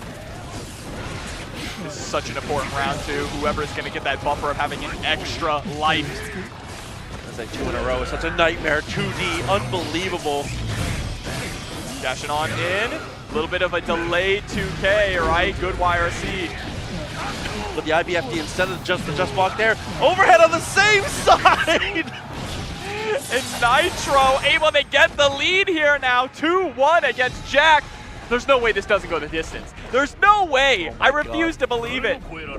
I cannot believe how good these all of these top 8 qualifiers are actually unreal. I cannot believe the level of competition Strive is delivering on every possible conceivable level right now, bro.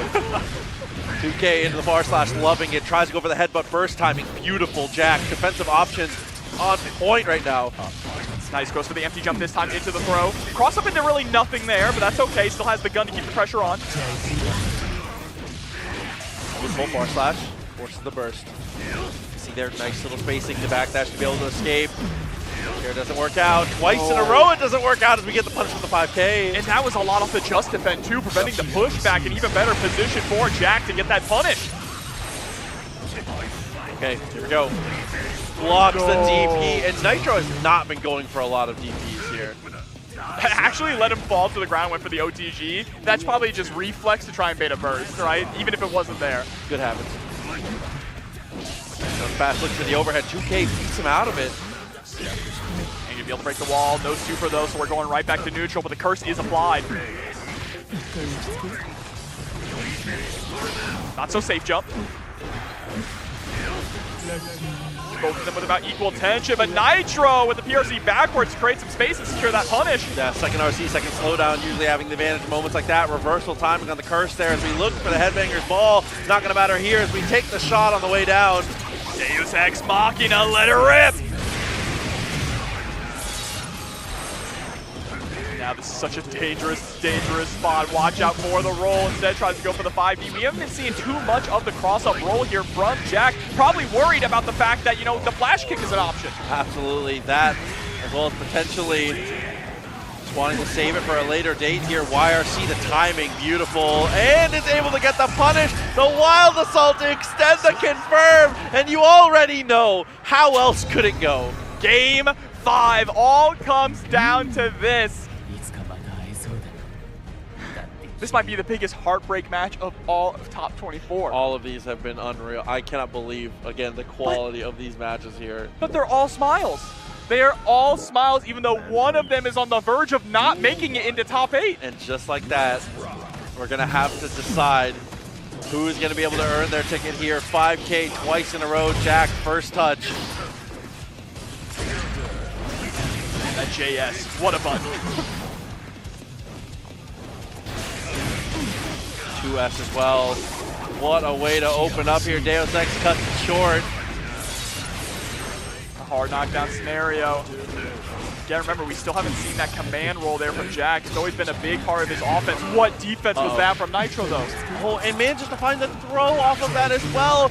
Dude, Jack was in a position where he maybe was going to be cooked there, had no focus, but instead he turns into a perfect, and now it's set point. Set point coming in with burst as well. Nitro doesn't have any to save him at the moment. Will build it with the incoming wall break, but still, look at the life lead now for Jack. 2D right off the rip, I like that still. Playing confident, takes the shot. Curse is still applied, runs up, and now it might be time to cash in on that roll-in finally. DP able to hit its mark. Nitro going up for the throw. Has plenty of tension here to get something started. The overhead connects, but the burst is going to go straight through. Okay, manages to save himself.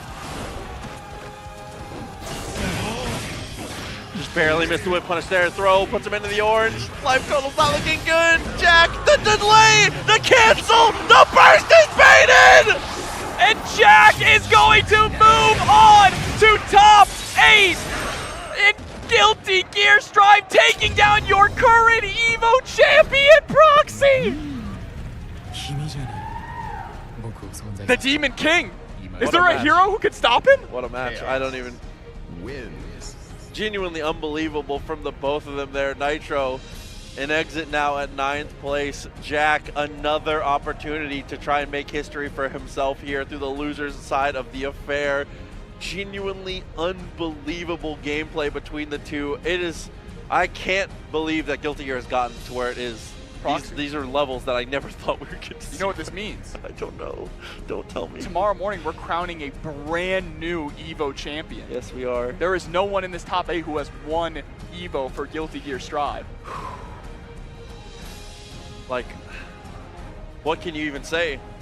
Top 24 is just been genuinely unbelievable. If you needed a reason to wake up early tomorrow to get up for 10 a.m., please let this top 24 be your reason. The matches have been unbelievable. The champions that are in this top 8 as well. You have your CEO champion, you have your EVO Japan champion, you have your Frosty Faustings champion, and you have your ARC World Tour champion. It's a champion's affair in this top 8. Dude.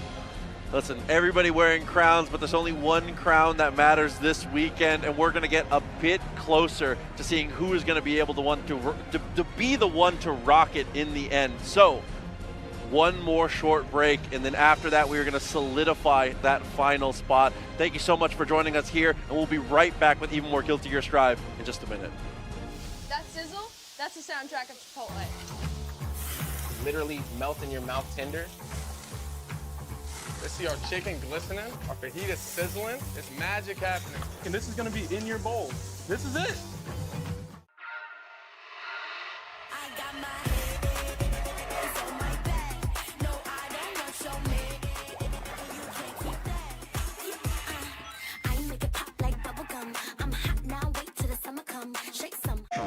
I won PlayStation's Road to Evo and went head-to-head with Arslan Ash.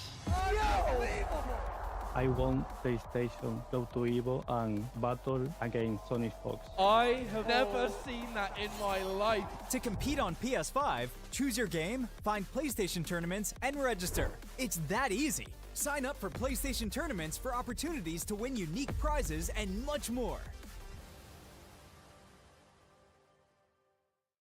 PlayStation. Whether it's sunglasses outside, blue light glasses inside, or night driving lenses in the dark, Zenni has affordable eyewear for everyone. Get 10% off at zenni.com.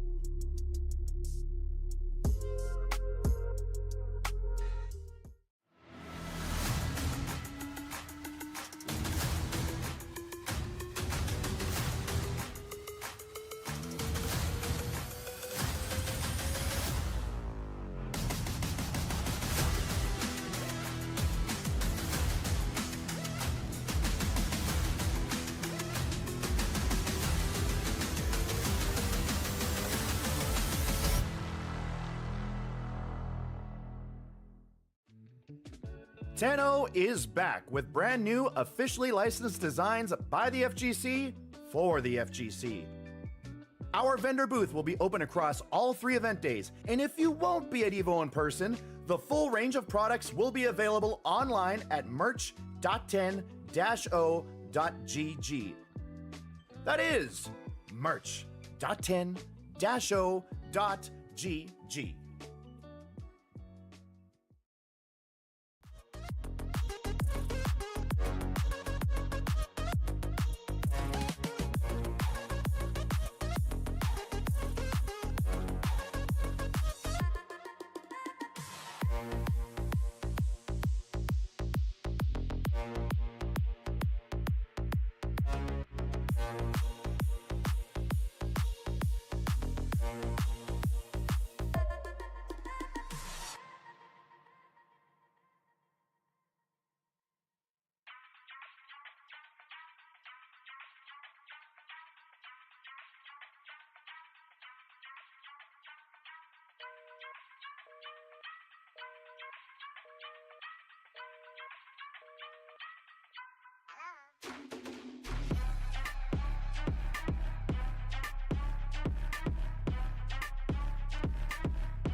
Welcome back to top 24 of Guilty Gear Strive here at EVO 2025. I know you're about to flip the table. Look, we have one more match remaining for you all, right? It all comes down to this. We've seen our 5-star classics. We've seen banger after banger, but now it's time for what the people really want. It's time for big, meaty men bumping beef here, Proxy.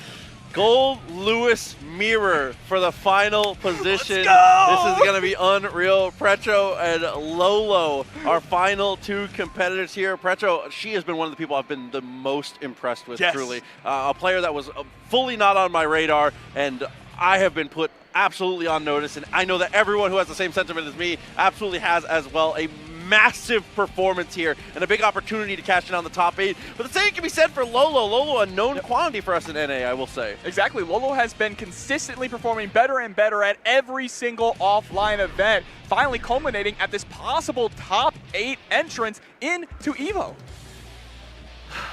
It all comes down to this. The coffins are going to swing. The 2Ps are going to come out. The drones are going to be dropped. A volatile matchup, to say the least. The Gold Lewis mirror to decide our final spot here. He's fighting himself. It's his shadow self.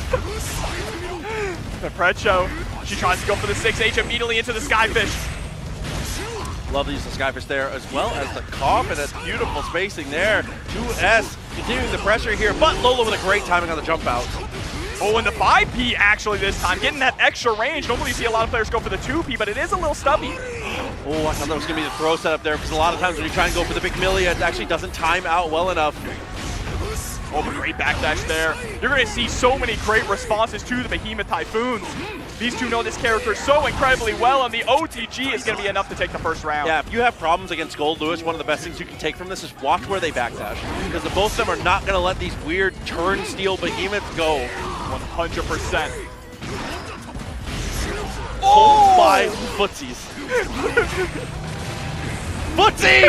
The drone's coming through, tries to come through with the overhead, not gonna work out here. Jump timing does come through, but unfortunately it's just a punish, not a counter. Hit the hit stun, not quite there. Wow, the utilization of the 6H here from Precho has been fantastic. She's one of the best using that I've seen.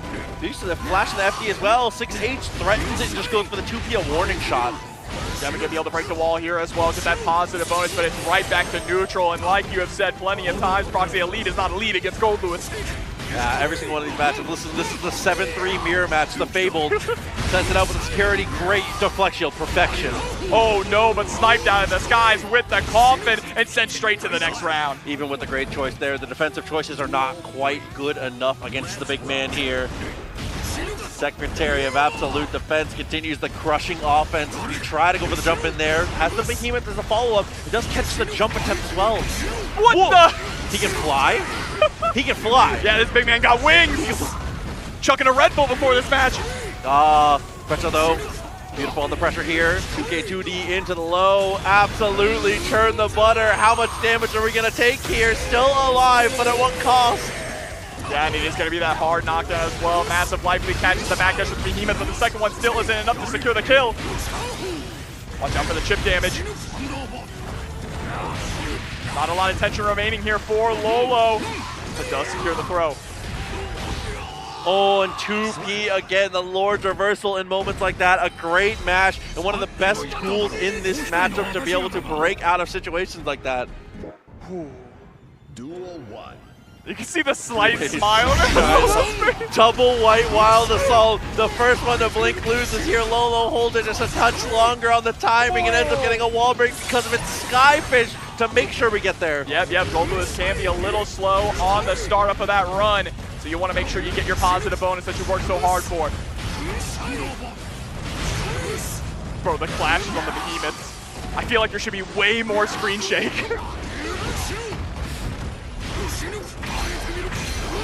I like that. Full send to the security there. You're not going to have a better opportunity than that. Tries to press to the corner here, but Precho, same side. Big Milia stuff.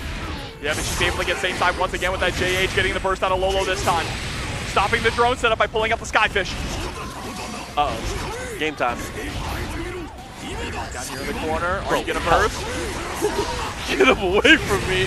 Skyfish to grind it down, recognized how much meter we had left over and knew the drone wasn't going to make it in time. The time trial for your boys, a touch too slow. Pressure with a great call there. The court vision is 10 out of 10. Absolutely, and Lola with the 2P. Oh, but a 10 out of 10 Behemoth Typhoon connecting. Didn't get the forward jump. That is unfortunate. Oh, and tries to charge the dust there. Awkward situation. Ends up getting locked down by the Behemoth. JP. Yeah, just trying to chase up. Another beautiful backdash. Like you mentioned, pay attention to the backdashes, everyone, if you want to know how to fight this character. Easier said than done, though, because look at this. Look at the damage. Look at the control. It's high risk, kind of low reward. Oh, another round down. Duel 3. Round apiece. First still fully intact. Retro, if we can get 2 ahead, it might be curtains for Lolo here. Precho sending out another drone. I love just sending out the drone to negate the other one, right? So you don't have to deal with it at all. Beautiful 2S. Timing on that jump is just beautiful. Lolo sends the drone one more time. 2K again interrupts the Behemoth. Yeah, ready for it every single time, it feels like. Actually able to pick up with the drone, straight into it, down with the system. 50 meters still on the board, half security as well. Reversal timing gets interrupted. Lolo's in big trouble here. Oh, is what I would have said. Instead, it might be Precho who's in big trouble. Not quite enough to get to the wall break. And no, threw it out a little too early. The reversal super secures another game. Petro is 1 away from securing the spot. Either way, it's going to be a gold Lewis. There's going to be coffins swinging no matter what. But who will be the pilot here? White Wild is on the round start this time. Lolo gets the better of it with the jump forward. Misses out on the second security Behemoth, though. Does the alien get a buff in Las Vegas? That's a great question. Here we go, straight into it once again. Churning the butter, break the glasses. Oh! Just enough to take the kill. A perfect for Lolo. If you're trying to build some momentum for yourself, this is the best possible way. And for the second time, cinema from Lolo to be able to survive that one. Quicker on the draw. Able to break the wall again, not running forward, just using the Skyfish to guarantee the wall break and the positive bonus. Protect creating some space with the RC to push yourself back in. I like that pass RC. Put them all in for all their chips in a moment like that. Tries to go for the jump in there. 2P on the reaction to the dash. That's one of the weaknesses of Gold Lewis. Well, there's not a lot of weaknesses for this guy. Oh! Got more security gauge than you. That's means more bullets. Uh-oh. Winnable. Genuinely winnable here. Oh, but trying to go for the throw with no tension to back it up. You mentioned time and time again how that is a risky move. And like I was saying before, the reaction to that dash, that's one of the weaknesses of Gold Lewis there. He can't steal turns in weird instant air dash ways. The second the big man is off the ground, that 2P is just the perfect normal for dealing with his shenanigans. Yeah, only thing you need to worry about is that JD, one of the best jump normals in the entire game. Oh, the JS connects and gets the layup as well. Something has changed in Lolo's gameplay. More aggression. Didn't quite get there. Still manages to get the reset. The reset actually made... I think you're dead. Yeah, I fully churned that, and that should be it. Breaking the glass. Man, fortune favoring Lolo on that one. Even Lolo's like, man, that's crazy. See, those are the situations I'm talking about, though. When you see that air dash from Gold Lewis, that's where it's like, okay, I see you. Yeah, it is reactable. Oh, same brain cell there. But again, you saw the air dash, right? Immediately into the 2P with the anti-air. Because on normal jump, let's keep it a buck. Like you said, that JD, yeah, uncontested. Oh, but the double low, 5K into the low Behemoth. Just like that, Precho swinging back with a perfect sitting at set point. A round apiece.